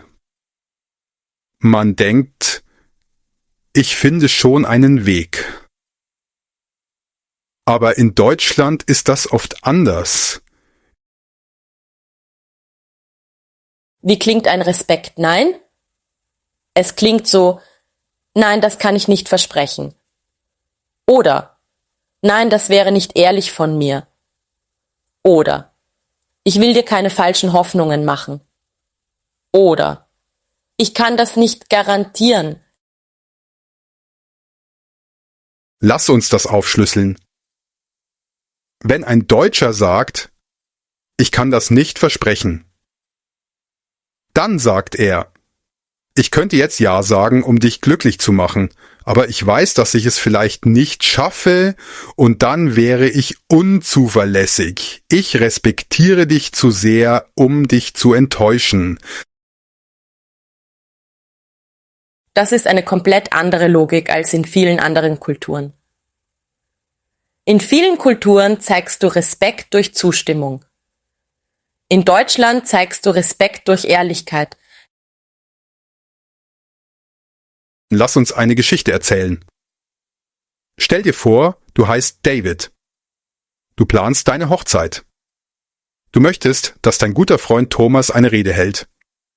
Du fragst ihn, Thomas, würdest du bei meiner Hochzeit eine Rede halten? Das wäre mir wirklich wichtig. Thomas denkt lange nach. Dann sagt er, David, ich fühle mich geehrt, dass du mich fragst. Aber ich muss ehrlich sein, ich bin nicht gut im öffentlichen Reden. Ich werde nervös, ich vergesse meine Worte und ich will deinen großen Tag nicht ruinieren. Aber ich würde sehr gern bei der Organisation helfen oder ein Video mit Glückwünschen aufnehmen. Wie fühlt sich David? Vielleicht erst verletzt. Er denkt, ich dachte, wir sind gute Freunde. Warum will er das nicht für mich tun? Aber dann versteht David. Thomas hätte einfach Ja sagen können. Das wäre einfacher gewesen. Das wäre höflicher gewesen. Aber dann hätte Thomas eine mittelmäßige Rede gehalten, sich unwohl gefühlt und David wäre enttäuscht gewesen. Stattdessen hat Thomas ehrlich gesagt, was er kann und was er nicht kann. Und er hat eine Alternative angeboten. Sein Nein war ein Geschenk. Es war ehrlich. Es hat die Freundschaft geschützt. Und es hat David geholfen, jemand anderen zu finden, der besser darin ist, Reden zu halten. Das ist das Respekt-Nein. Es sagt, du bist mir wichtig genug, dass ich dir die Wahrheit sage, auch wenn sie unbequem ist. Ich will keine Fassade aufbauen, ich will eine echte Beziehung. Noch ein Beispiel. Du fragst einen Kollegen, kannst du mir garantieren, dass das Projekt bis Freitag fertig ist? Er sagt Punkt. Nein, das kann ich nicht garantieren. Es gibt noch zu viele unbekannte Faktoren. Ich kann dir sagen, dass ich mein Bestes tue, aber eine Garantie wäre unehrlich. Wieder das Respekt-Nein. Er könnte ja kein Problem sagen, um dich zu beruhigen. Aber wenn er es dann nicht schafft, verlierst du das Vertrauen in ihn. Stattdessen ist er ehrlich. Und das gibt dir die Chance, einen Plan B zu entwickeln. Wie reagierst du richtig auf ein Respekt-Nein? Du sagst, ich schätze deine Ehrlichkeit wirklich. Das bedeutet mir mehr als ein höfliches Ja. Oder, danke, dass du ehrlich bist. Was könntest du stattdessen beitragen? Und plötzlich seid ihr auf einer viel tieferen Ebene der Verbindung. Eine Vokabelinsel hier. Die Garantie. Eine Garantie ist ein festes Versprechen, eine Zusicherung. Wenn etwas garantiert ist, dann ist es sicher. Deutsche geben nicht leichtfertig Garantien. Sie sagen nur, ich garantiere das, wenn sie wirklich sicher sind. Noch eine Vokabel. Die Fassade. Eine Fassade ist die äußere Hülle, die Oberfläche, das, was man nach außen zeigt, aber nicht das, was innen ist. Zum Beispiel, er zeigt eine freundliche Fassade, aber in Wahrheit ist er wütend. Deutsche mögen keine Fassaden. Sie wollen Authentizität. Sie wollen wissen, was wirklich ist. Code Nummer 6, das passive Nein. Jetzt kommen wir zum 6. Code, dem passiven Nein. Das passive Nein ist das weichste Nein von allen. Es versucht, die Härte zu vermeiden. Es ist die deutsche Art, höflich Nein zu sagen, wenn man jemandem nicht wehtun will. Aber Achtung, es ist immer noch ein Nein. Es ist nur in Watte gepackt. Wie klingt ein passives Nein? Es klingt so, eigentlich nicht oder eher nicht oder nicht wirklich oder ich weiß nicht oder mal sehen in einem bestimmten Ton. Kleine Vokabelinsel. Eigentlich. Eigentlich ist ein interessantes Wort im Deutschen. Es bedeutet im Grunde genommen, wenn man es genau betrachtet. Aber es wird oft benutzt, um etwas weicher zu machen. Zum Beispiel: Ich habe eigentlich keine Zeit. Bedeutet nicht, vielleicht habe ich Zeit. Es bedeutet, ich habe keine Zeit, aber ich will nicht unhöflich klingen. Das Problem mit dem passiven Nein ist, viele Nicht-Deutsche hören eigentlich nicht und denken, vielleicht doch, vielleicht kann ich die Person überzeugen. Aber in Wahrheit bedeutet eigentlich nicht einfach Nein, aber ich will nett sein. Das passive Nein ist oft das Nein, das Deutsche unter Freunden oder in sensiblen Situationen benutzen. Es ist ein Zeichen, dass sie die Beziehung schützen wollen, während sie trotzdem ehrlich sind. Die Tür ist zu, aber sie wird sanft geschlossen, nicht zugeschlagen. Lass uns eine Geschichte erzählen. Stell dir vor, du heißt Kenji. Du hast eine Geschäftsidee und fragst deinen deutschen Freund Lukas. Hättest du Interesse, mit mir zusammen ein Start-up zu gründen? Lukas denkt nach und sagt, eigentlich nicht, ich bin gerade ziemlich ausgelastet. Kenji hört eigentlich nicht und denkt, okay, er ist ausgelastet, aber vielleicht später. Lass mich ihm mehr erzählen. Lass mich ihn überzeugen. Kenji erklärt seine Vision. Lukas hört zu, ist höflich, aber sagt wieder, klingt interessant, aber eigentlich nicht. Kenji versucht es noch ein 3. Mal. Er schickt Informationen, er lädt Lukas zum Kaffee ein, er erklärt, wie großartig das werden könnte. Aber Lukas bleibt dabei. Eigentlich nicht. Irgendwann versteht Kenji. Das ist ein freundliches, aber klares Nein. Lukas will die Freundschaft nicht beschädigen, deshalb sagt er nicht hart, nein, absolut nicht. Aber er meint trotzdem Nein. Wenn Kenji weiterdrückt, macht er es nur unangenehm. Was sollte Kenji tun? Er sollte das Nein mit Würde annehmen. Er sollte sagen, okay, ich verstehe, danke, dass du ehrlich bist. Und dann das Thema wechseln.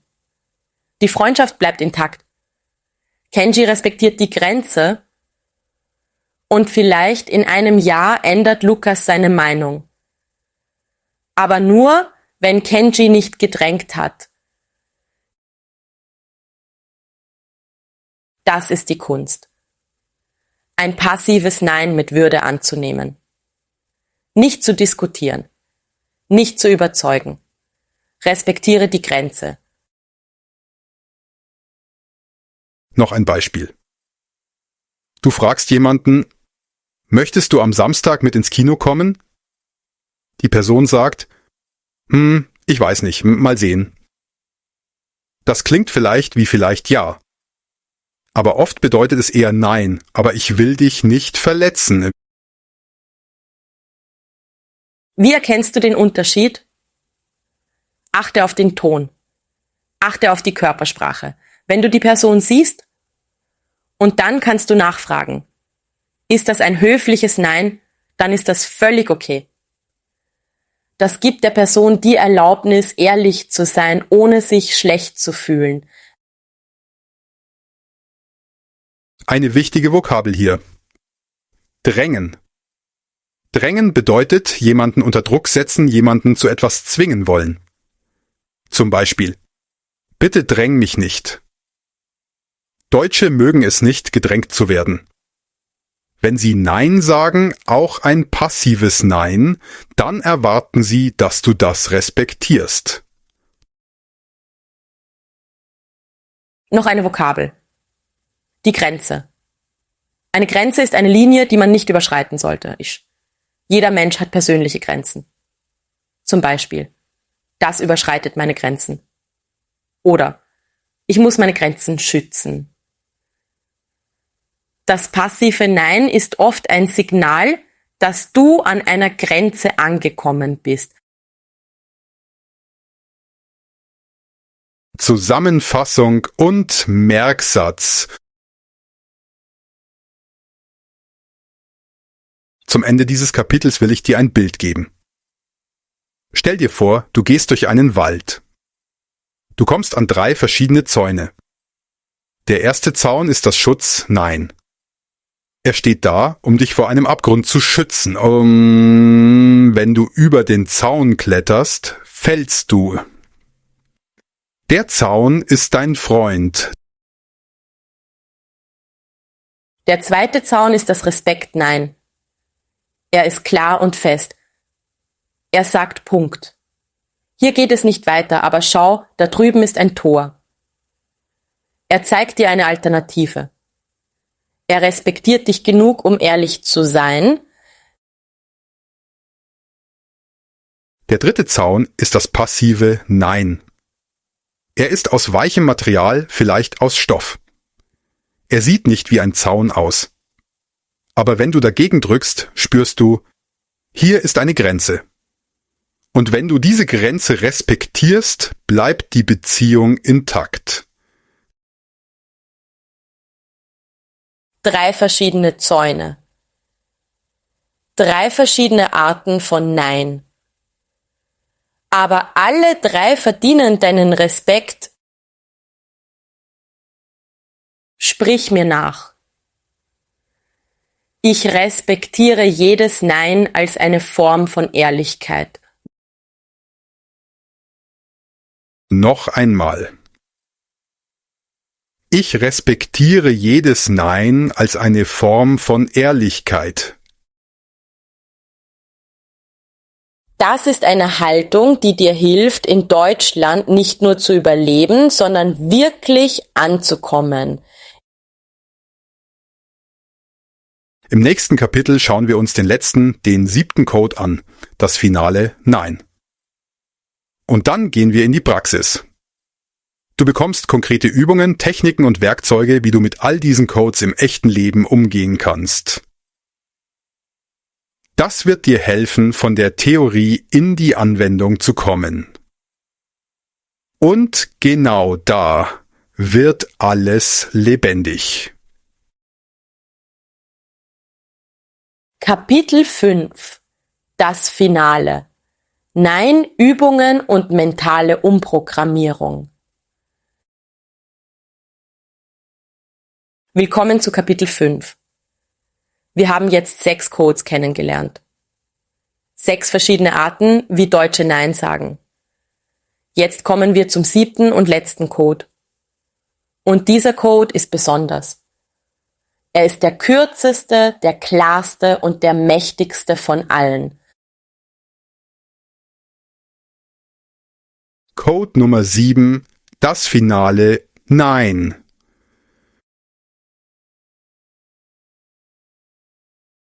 Das finale Nein ist das Nein, das keine Diskussion mehr zulässt. Es ist das Nein, bei dem die Tür wirklich geschlossen ist. Und es ist das seltenste Nein von allen. Wenn du es hörst, dann weißt du, jetzt ist Schluss. Wie klingt ein finales Nein? Es klingt ganz einfach. Nein. Punkt. Keine Erklärung. Kein Weil. Kein Aber. Kein vielleicht später. Nur. Nein. Die Kraft dieses Neins liegt nicht in den Worten, sondern in dem, was fehlt. Es fehlt die Begründung. Es fehlt die Einladung zur Diskussion. Es fehlt die Offenheit. Das finale Nein ist wie eine Mauer aus Stahl. Du kannst dagegen drücken, so viel du willst. Sie bewegt sich nicht. Wann benutzen Deutsche das finale Nein? Nur in bestimmten Situationen. Wenn eine fundamentale Grenze überschritten wurde. Wenn sie schon mehrmals Nein gesagt haben und die andere Person nicht zugehört hat.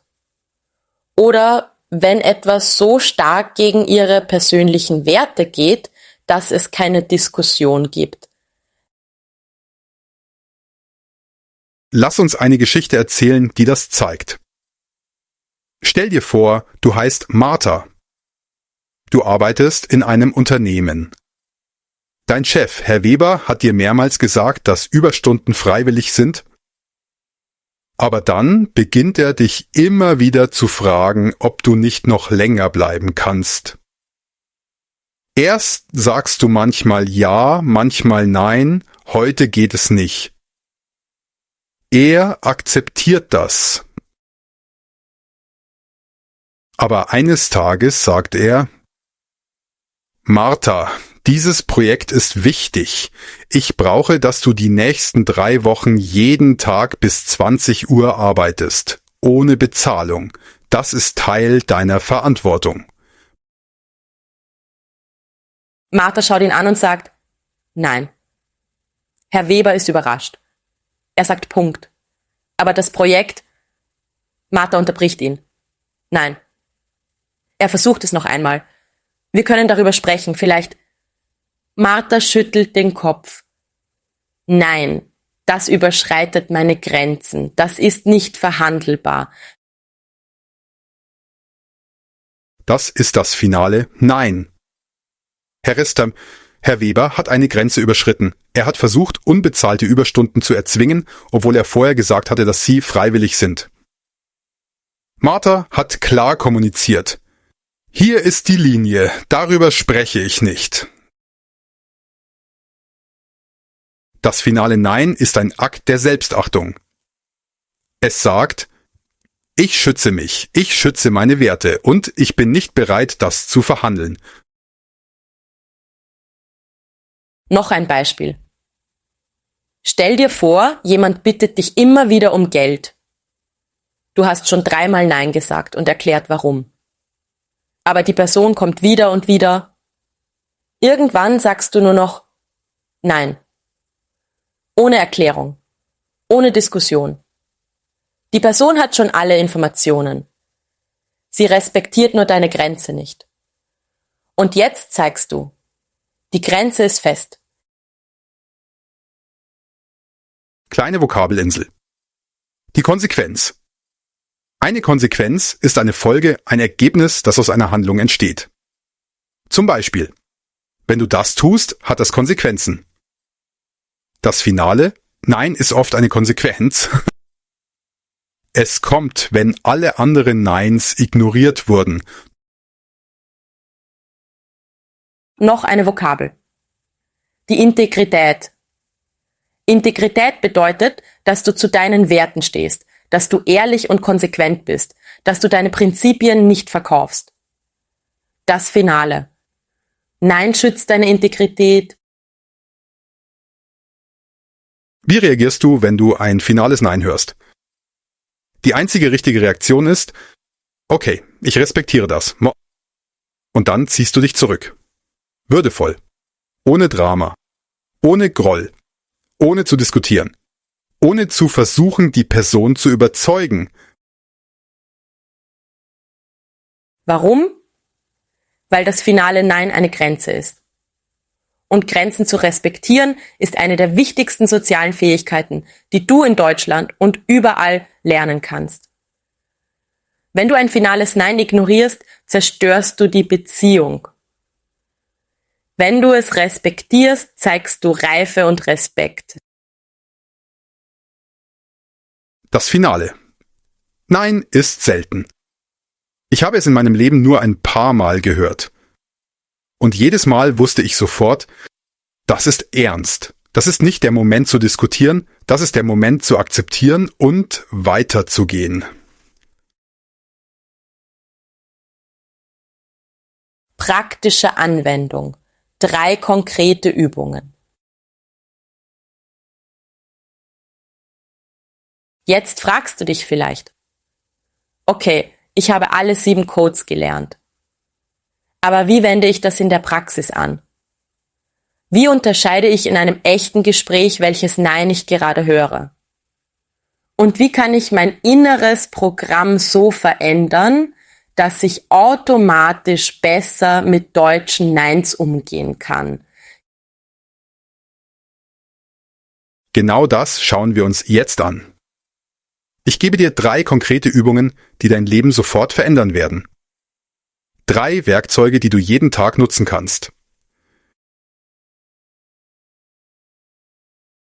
Übung Nummer 1, die Nein-Landkarte.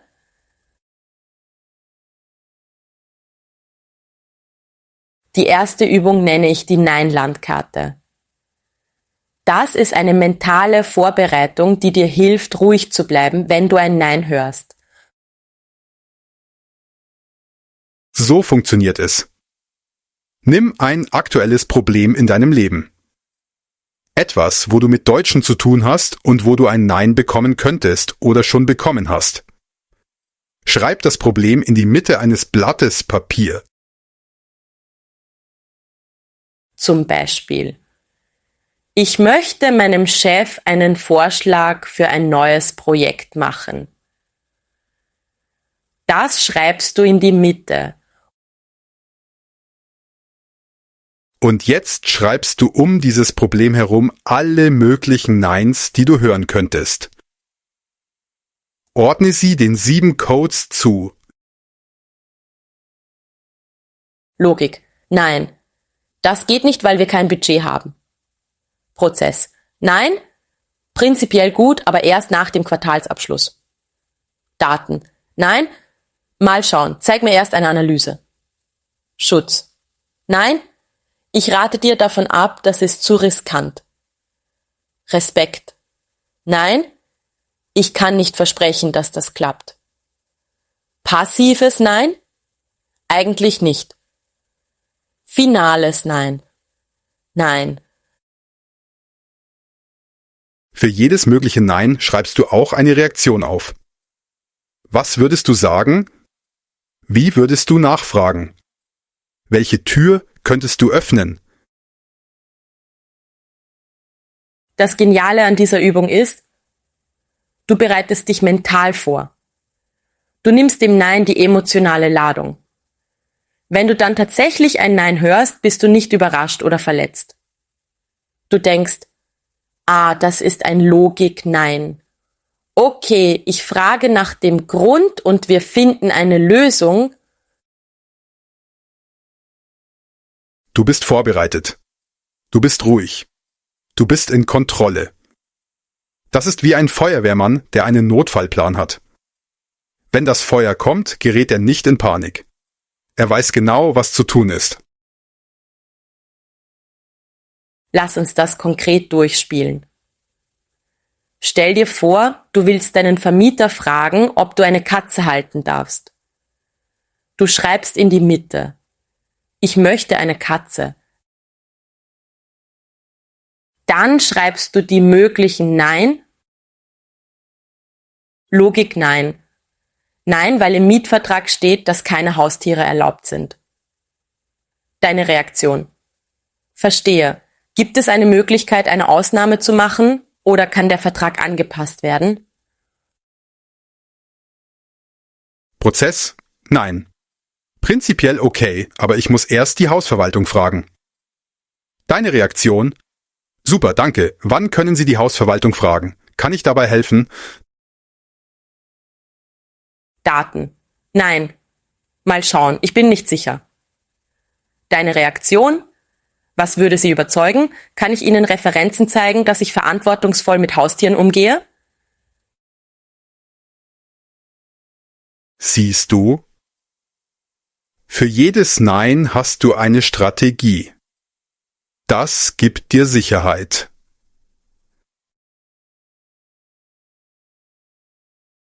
Übung Nummer 2, der Was-wenn-nicht-Perspektivwechsel. Die zweite Übung nenne ich den Was-wenn-nicht-Perspektivwechsel. Das ist eine radikale Änderung der Perspektive. Du behandelst das Nein nicht als Endpunkt, sondern als Navigationspunkt. So funktioniert es. Das nächste Mal, wenn du ein Nein hörst, halte inne. Atme tief durch. Und statt automatisch enttäuscht oder defensiv zu werden, frage dich, was, wenn nicht das, was dann? Welche andere Tür öffnet sich, wenn diese Tür zu ist? Das ist wie ein Videospiel. Du kommst an eine verschlossene Tür. Du könntest frustriert sein und aufgeben. Oder du schaust dich um und denkst, okay, diese Tür ist zu, aber da drüben ist ein Fenster oder ein Seiteneingang oder ein geheimer Tunnel. Ich hatte das mal in meinem eigenen Leben. Ich hatte mich für einen Job beworben, den ich wirklich wollte. Ich dachte, das ist mein Traumjob, das ist perfekt für mich. Ich ging zum Vorstellungsgespräch. Es lief gut. Ich war optimistisch. Und dann bekam ich die E-Mail.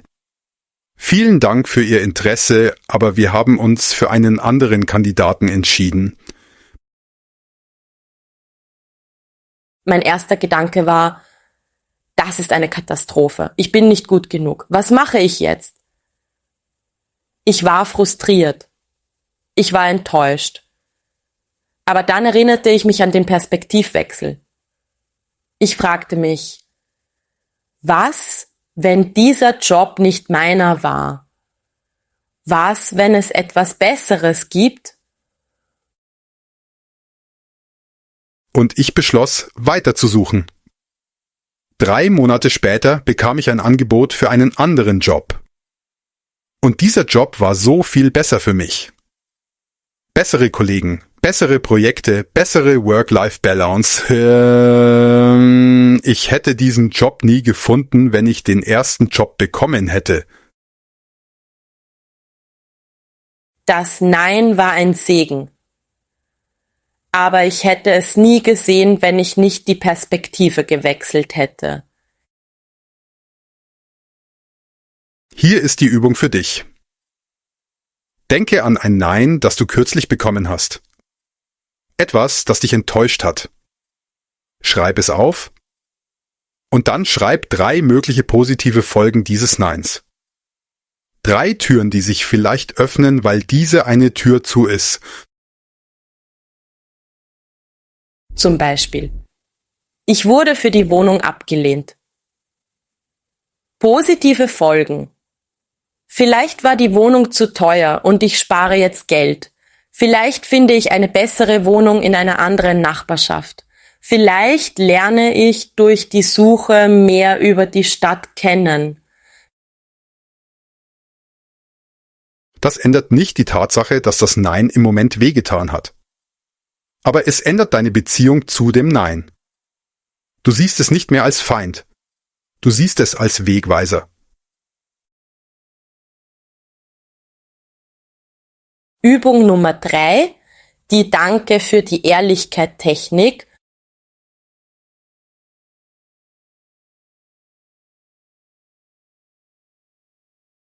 Die dritte Übung ist vielleicht die mächtigste von allen. Ich nenne sie die Danke für die Ehrlichkeit-Technik. So funktioniert es. Das nächste Mal, wenn dir ein Deutscher ein hartes, ehrliches Nein gibt, antwortest du mit: Danke für deine ehrliche Einschätzung, das hilft mir mehr als ein falsches Ja. Sag das mit echtem Gefühl, mit Wärme, mit einem Lächeln, wenn du die Person siehst. Und dann beobachte, was passiert. Die meisten Deutschen erwarten, dass du beleidigt oder defensiv wirst. Das ist, was sie von vielen Nicht-Deutschen erleben. Wenn du ein Nein bekommst und dann diskutierst, rechtfertigst oder schmollst, bestätigt das ihr Bild. Diese Person versteht unsere Kultur nicht. Aber wenn du stattdessen dankbar bist, schockst du sie positiv. Du zeigst, dass du ihre Kultur verstehst. Dass du Ehrlichkeit wertschätzt. Dass du kein falsches Ja willst. Und plötzlich öffnet sich eine Tür des Vertrauens, die vorher verschlossen war. Ich habe das selbst erlebt. Ich hatte einen Kollegen, der immer sehr direkt war. Fast schon hart. Er sagte oft Nein zu meinen Ideen. Und am Anfang fühlte ich mich angegriffen. Ich dachte, er mag mich nicht, er ist gegen mich. Aber dann probierte ich diese Technik aus. Bei unserem nächsten Meeting schlug ich etwas vor. Er sagte, nein, das funktioniert aus diesen Gründen nicht. Und ich sagte, danke, dass du das so klar sagst. Ich schätze deine Ehrlichkeit wirklich. Das hilft mir, bessere Vorschläge zu machen. Er schaute mich überrascht an. Und dann lächelte er. Es war das erste Mal, dass ich ihn lächeln sah. Und von diesem Moment an änderte sich unsere Beziehung komplett. Er begann mir mehr zu erklären. Er gab mir Tipps. Aus einem kalten Kollegen wurde ein warmer Mentor. Nur weil ich seine Ehrlichkeit geehrt hatte, statt sie zu bekämpfen. Hier ist die konkrete Übung. Übe diesen Satz laut. Sprich mir nach. Danke für deine ehrliche Einschätzung. Das hilft mir mehr als ein falsches Ja. Noch einmal mit Gefühl. Danke für deine ehrliche Einschätzung. Das hilft mir mehr als ein falsches Ja. Jetzt schreib dir diesen Satz auf einen kleinen Zettel. Steck ihn in deine Tasche. Und das nächste Mal, wenn du ein hartes Nein bekommst, nimm den Zettel heraus, lies ihn kurz und dann sag den Satz. Du wirst sehen. Die Reaktion wird dich überraschen. Die mentale Umprogrammierung. Jetzt kommen wir zum letzten Teil dieses Kapitels, der mentalen Umprogrammierung. Alle Übungen, die ich dir gegeben habe, sind wichtig, aber das Wichtigste ist, dein inneres Programm zu ändern. Was meine ich damit? In deinem Kopf läuft ein Programm ab, wenn du ein Nein hörst. Ein automatisches Programm. Vielleicht sagt es: Nein bedeutet Ablehnung. Nein bedeutet, ich bin nicht gut genug. Nein bedeutet Gefahr. Dieses Programm hast du vielleicht in deiner Kindheit gelernt. Vielleicht in deiner Kultur. Vielleicht durch schmerzhafte Erfahrungen. Und es ist nicht deine Schuld, dass dieses Programm läuft. Aber es ist deine Verantwortung, es zu ändern. Wie änderst du ein mentales Programm? Durch Wiederholung, durch bewusste neue Gedanken, durch neue Erfahrungen, die das alte Programm überschreiben. Ich gebe dir jetzt 3 Affirmationen. Das sind Sätze, die du dir jeden Tag sagen kannst. Am besten morgens, wenn du aufwachst oder abends vor dem Schlafen. Sag sie laut. Sag sie mit Überzeugung. Auch wenn du sie am Anfang nicht glaubst. Mit der Zeit werden sie Teil von dir. Erste Affirmation. Ein deutsches Nein ist keine Ablehnung von mir als Person, es ist eine Information über eine Sache. Sprich mir nach. Ein deutsches Nein ist keine Ablehnung von mir als Person. Es ist eine Information über eine Sache. Zweite Affirmation. Ich bin neugierig auf jedes Nein, weil es mir zeigt, wo ich noch lernen kann. Sprich mir nach. Ich bin neugierig auf jedes Nein, weil es mir zeigt, wo ich noch lernen kann. Dritte Affirmation. Ich schätze Ehrlichkeit mehr als Höflichkeit. Ich will die Wahrheit hören, auch wenn sie unbequem ist. Sprich mir nach. Ich schätze Ehrlichkeit mehr als Höflichkeit. Ich will die Wahrheit hören, auch wenn sie unbequem ist. Diese 3 Sätze sind wie ein neues Betriebssystem für deinen Geist. Wenn du sie oft genug wiederholst, werden sie automatisch. Und dann reagierst du nicht mehr emotional auf ein Nein. Du reagierst bewusst. Du bist in Kontrolle. Abschluss und Ausblick. Zum Ende dieses Kapitels will ich dir sagen, du bist auf dem richtigen Weg. Du hast jetzt alle 7 Codes gelernt. Du hast 3 praktische Übungen bekommen. Du hast Werkzeuge, um dein inneres Programm zu ändern. Jetzt geht's nur noch darum, das alles in deinem Leben zu integrieren. Und genau das machen wir im letzten Kapitel. Im nächsten Kapitel schauen wir uns an, wie du diese ganze Reise zusammenfasst. Wie du von jemandem, der Angst vor deutschen Neins hat, zu jemandem wirst, der sie versteht und sogar schätzt. Wie du dein Mindset komplett veränderst. Und wie du das Gefühl von Zugehörigkeit findest, das du vielleicht schon lange suchst. Kapitel 6: Integration, Mindset, Shift und Abschluss. Willkommen zum letzten Kapitel. Du hast einen weiten Weg hinter dir. Du hast gelernt, dass ein deutsches Nein nicht das ist, was du dachtest. Du hast 7 verschiedene Codes kennengelernt. Du hast Übungen bekommen, die du sofort anwenden kannst. Jetzt geht es darum, alles zusammenzufügen, alles zu integrieren und den großen Mindset-Shift zu vollziehen, der dein Leben in Deutschland wirklich verändern wird. Lass uns zurückschauen. Stell dir vor, du wärst am Anfang dieses Hörbuchs. Du hörst ein deutsches Nein und sofort fühlst du diesen Stich im Bauch. Dieses Gefühl von, ich bin nicht gut genug, ich wurde abgelehnt, ich passe nicht hierher. Das war deine alte Realität. Vielleicht ist es immer noch teilweise deine Realität. Aber jetzt hast du neue Werkzeuge. Jetzt hast du neues Verständnis. Jetzt, wenn du ein Nein hörst, kannst du innehalten.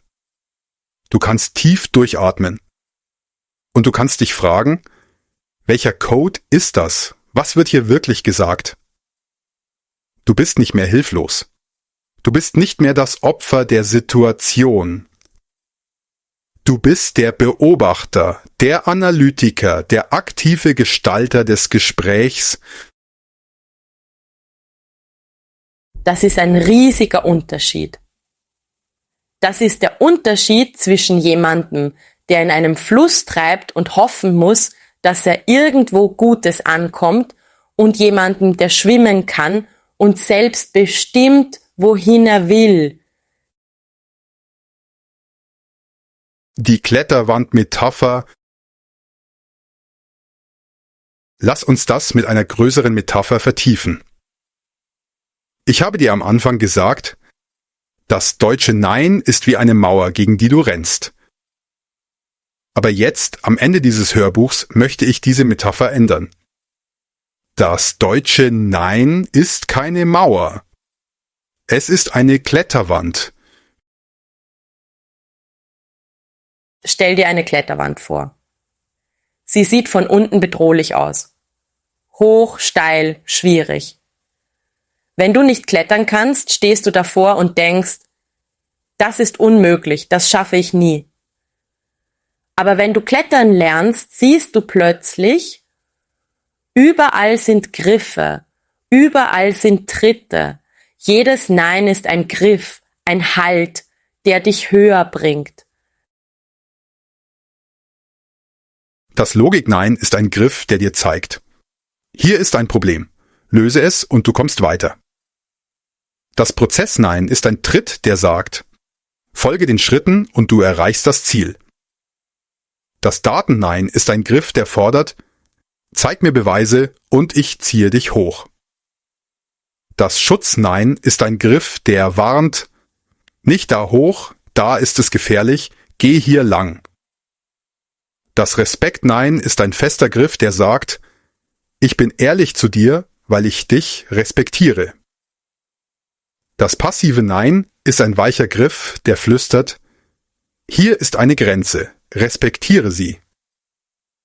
Und das finale Nein ist der Griff, der sagt: Hier ist Schluss, akzeptiere es und klettere woanders. Wenn du lernst, diese Griffe zu erkennen und zu nutzen, dann kommst du höher als die meisten Menschen. Du kommst an einen Ort, wo du eine Aussicht hast, die andere nicht haben. Du verstehst die deutsche Kultur nicht nur oberflächlich, du verstehst sie tief. Du gehörst dazu. Die Geschichte von Maria, von Fremdheit zu Zugehörigkeit. Lass uns eine Geschichte erzählen, die das alles zusammenbringt. Stell dir vor, es gibt eine Frau namens Maria. Maria kommt aus Spanien nach Deutschland. Sie spricht gut Deutsch, hat einen Job gefunden, eine Wohnung, aber sie fühlt sich nicht wirklich angekommen.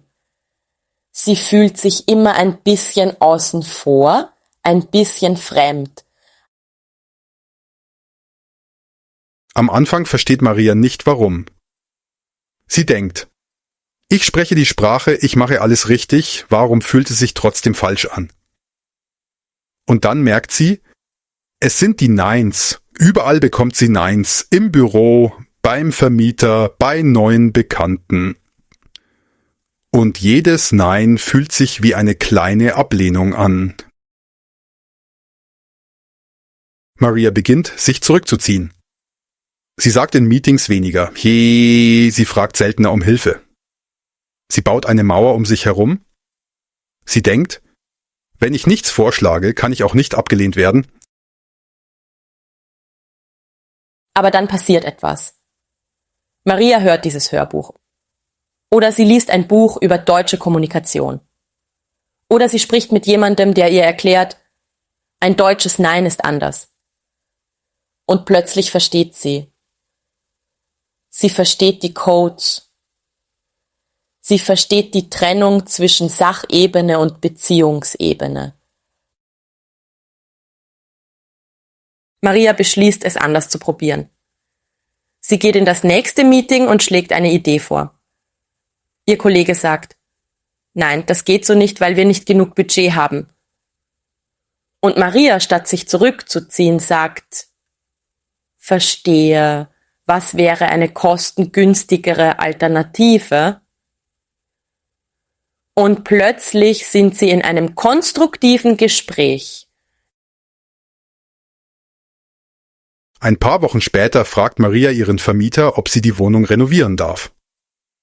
Der Vermieter sagt: Prinzipiell ja, aber ich muss erst sehen, was genau Sie machen wollen. Maria hört das aber und fragt: Was genau brauchen Sie von mir? Soll ich Ihnen Fotos und einen Plan schicken?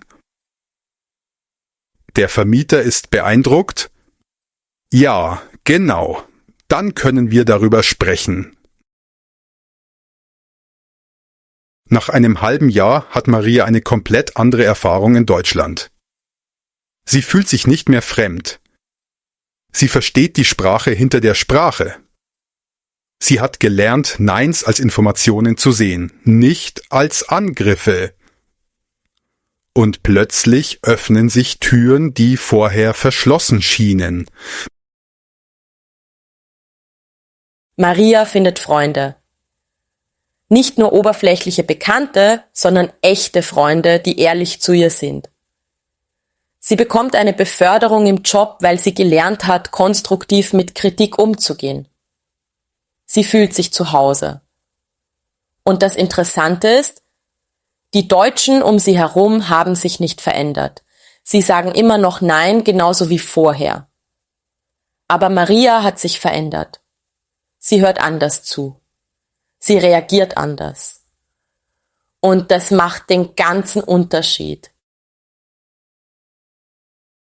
Das ist die Transformation, die ich dir wünsche. Das ist die Reise, auf die dieses Hörbuch dich mitnehmen will.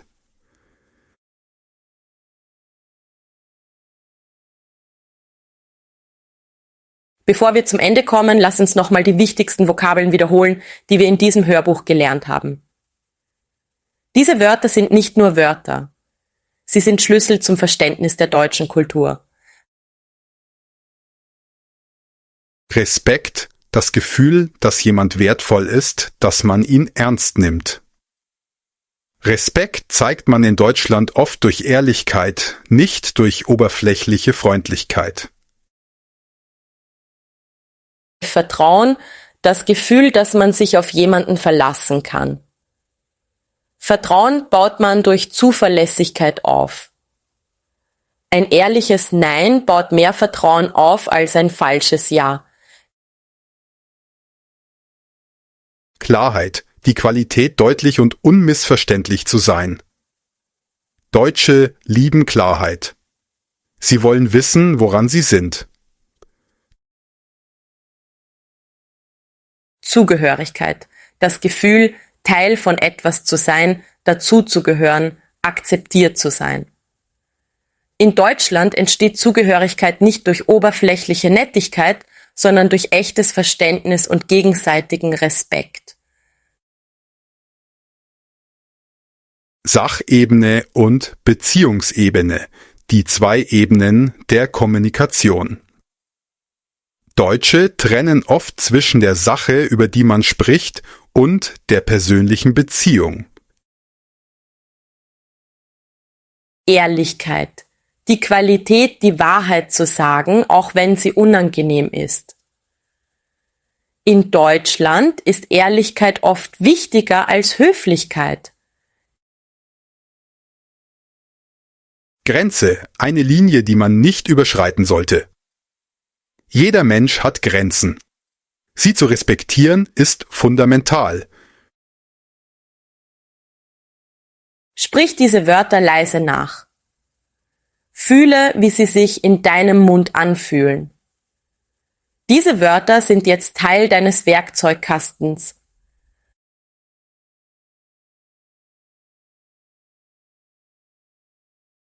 Jetzt kommen wir zum Herz dieses letzten Kapitels, dem großen Mindset Shift.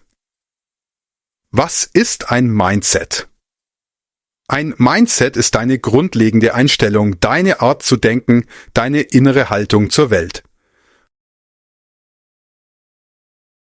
Am Anfang dieses Hörbuchs hattest du vielleicht ein Mindset, das sagte: Nein bedeutet Ablehnung. Nein bedeutet, ich bin nicht gut genug. Nein bedeutet Gefahr. Ich muss Neins vermeiden. Das ist ein Mindset der Angst. Ein Mindset, das dich klein hält. Jetzt lade ich dich ein, ein neues Mindset anzunehmen. Ein Mindset, das sagt: Nein ist Information, Nein ist Klarheit, Nein ist manchmal sogar ein Zeichen von Respekt.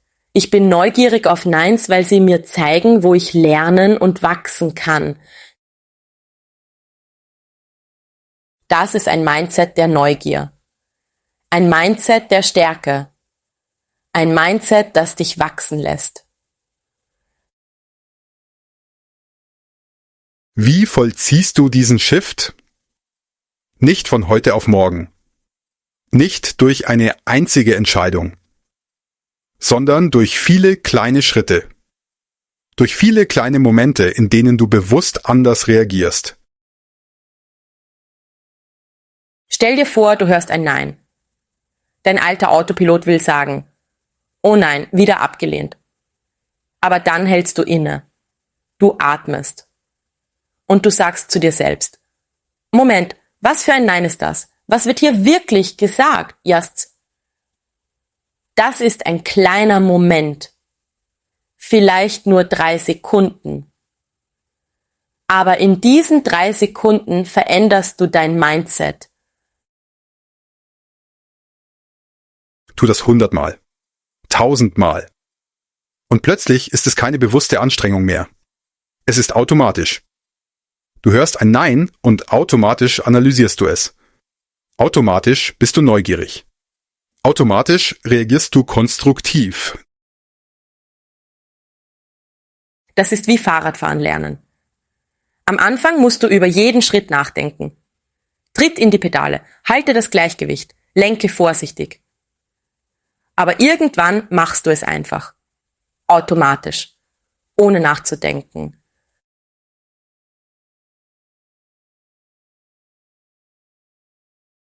Ich gebe dir jetzt 3 Mantras. Das sind Sätze, die du wie ein Gebet wiederholen kannst. Nicht religiös, sondern als mentales Training. Sag sie jeden Morgen. Sag sie, wenn du ein Nein hörst. Sag sie, bis sie Teil von dir sind. Erstes Mantra. Ein deutsches Nein ist kein Stoppschild. Es ist ein Wegweiser zu einem tieferen Ja. Sprich mir nach, mit Überzeugung. Ein deutsches Nein ist kein Stoppschild. Es ist ein Wegweiser zu einem tieferen Ja. Zweites Mantra. Ich trenne Kritik an der Sache von meinem Wert als Person. Ich bin wertvoll, unabhängig davon, was jemand zu meiner Idee sagt. Sprich mir nach. Ich trenne Kritik an der Sache von meinem Wert als Person. Ich bin wertvoll, unabhängig davon, was jemand zu meiner Idee sagt. Drittes Mantra. Ich darf neugierig bleiben, wenn ich Nein höre. Neugier ist stärker als Angst. Sprich mir nach. Ich darf neugierig bleiben, wenn ich Nein höre. Neugier ist stärker als Angst. Diese 3 Mantras sind wie Anker. Wenn du dich verloren fühlst, wenn du wieder in alte Muster zurückfällst, komm zu diesen Mantras zurück. Sie bringen dich zurück auf den Weg.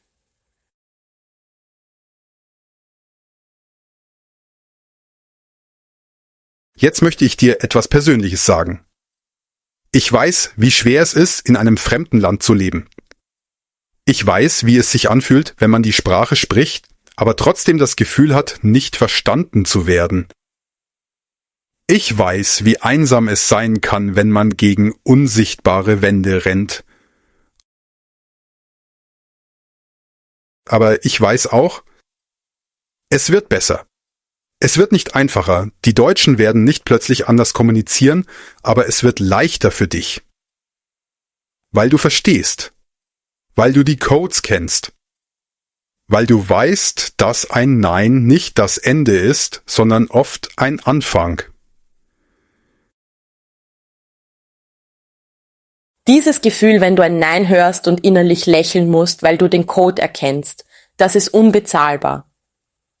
Das ist Freiheit. Das ist Zugehörigkeit. Das ist das Gefühl, nach Hause zu kommen, auch wenn du tausende Kilometer von deinem Geburtsort entfernt bist. Du bist nicht gebrochen. Du hast nur eine andere Sprache gelernt. Nicht nur die Grammatik und Vokabeln, sondern die emotionale Grammatik, die kulturelle Syntax, die unsichtbaren Regeln, die niemand in Lehrbüchern schreibt. Und jetzt hast du die Werkzeuge. Die 7 Codes. Die 3 Übungen. Die Mantras. Das neue Mindset. Alles, was du brauchst, ist jetzt in dir.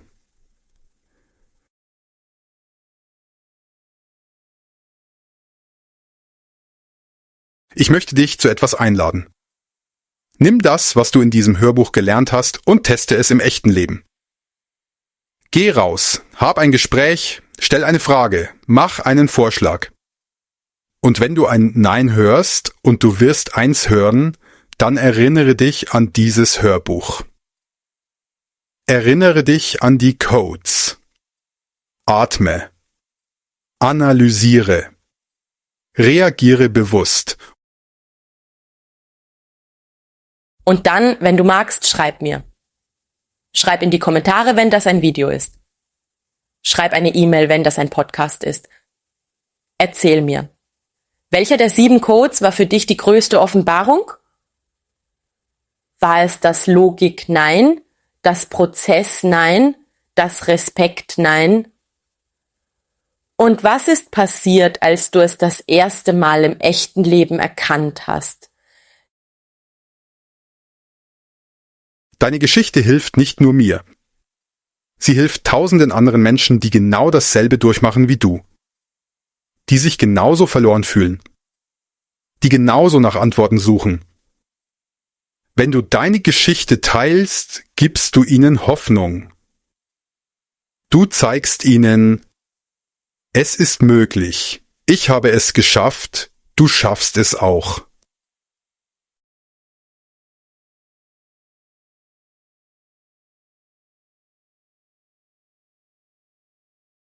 Zum Abschluss möchte ich dir ein letztes Bild geben. Stell dir vor, du stehst an einem Strand. Hinter dir ist das Land, aus dem du kommst. Vor dir ist das Meer. Und auf der anderen Seite des Meeres ist Deutschland. Am Anfang schien dieses Meer unüberwindbar. Die Wellen waren hoch. Der Weg war unklar. Jedes Nein war wie eine Welle, die dich zurückwarf. Aber jetzt hast du gelernt zu schwimmen. Jetzt weißt du, wie du mit den Wellen umgehst. Jedes Nein ist immer noch eine Welle, aber du lässt dich nicht mehr von ihr überwältigen. Du schwimmst mit ihr. Du nutzt ihre Kraft.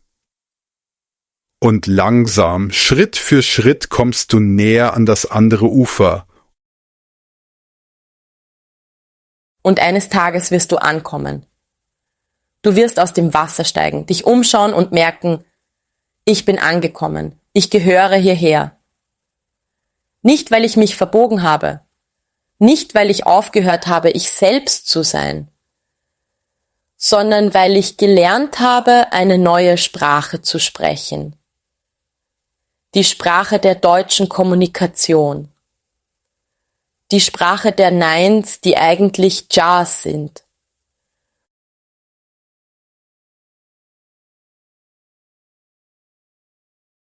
Wenn du dich jemals von einem Nein blockiert gefühlt hast, dann erinnere dich an diesen Moment. Erinnere dich daran, dass du nicht allein bist in dieser Reise. Millionen von Menschen lernen Deutsch. Millionen von Menschen kämpfen mit genau den gleichen Herausforderungen. Aber nur die, die tiefer schauen, die die unsichtbaren Regeln verstehen, die wirklich ankommen. Du gehörst jetzt zu diesen Menschen. Du hast das Wissen. Du hast die Werkzeuge. Du hast die innere Stärke. Alles, was jetzt noch fehlt, ist die Praxis, die Wiederholung, die Geduld mit dir selbst. Sei geduldig, sei neugierig, sei mutig. Und vor allem, sei authentisch. Du musst nicht zu einem Deutschen werden. Du musst nur lernen, die deutsche Kommunikation zu verstehen, während du selbst bleibst. Dein nächstes Gespräch mit einem Deutschen wartet. Und wenn du das nächste Mal ein Nein hörst, lächle innerlich. Denn du weißt jetzt, was die meisten nicht wissen. Das ist keine Ablehnung. Das ist eine Einladung. Eine Einladung zu echtem Verständnis. Zu echter Verbindung, zu echtem Vertrauen. Geh raus. Hab keine Angst vor dem Nein. Umarme es. Lerne von ihm.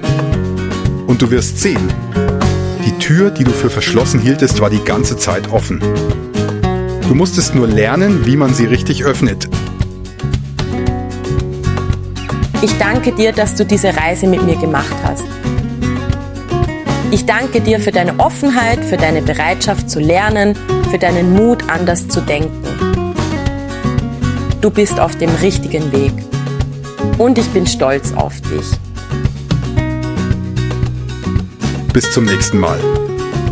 Bleib neugierig. Bleib mutig. Bleib authentisch. Deutschland wartet auf dich, nicht als Fremder, sondern als jemand, der die Codes kennt. Viel Erfolg, viel Kraft und viel Freude auf deiner Reise. Wir sehen uns.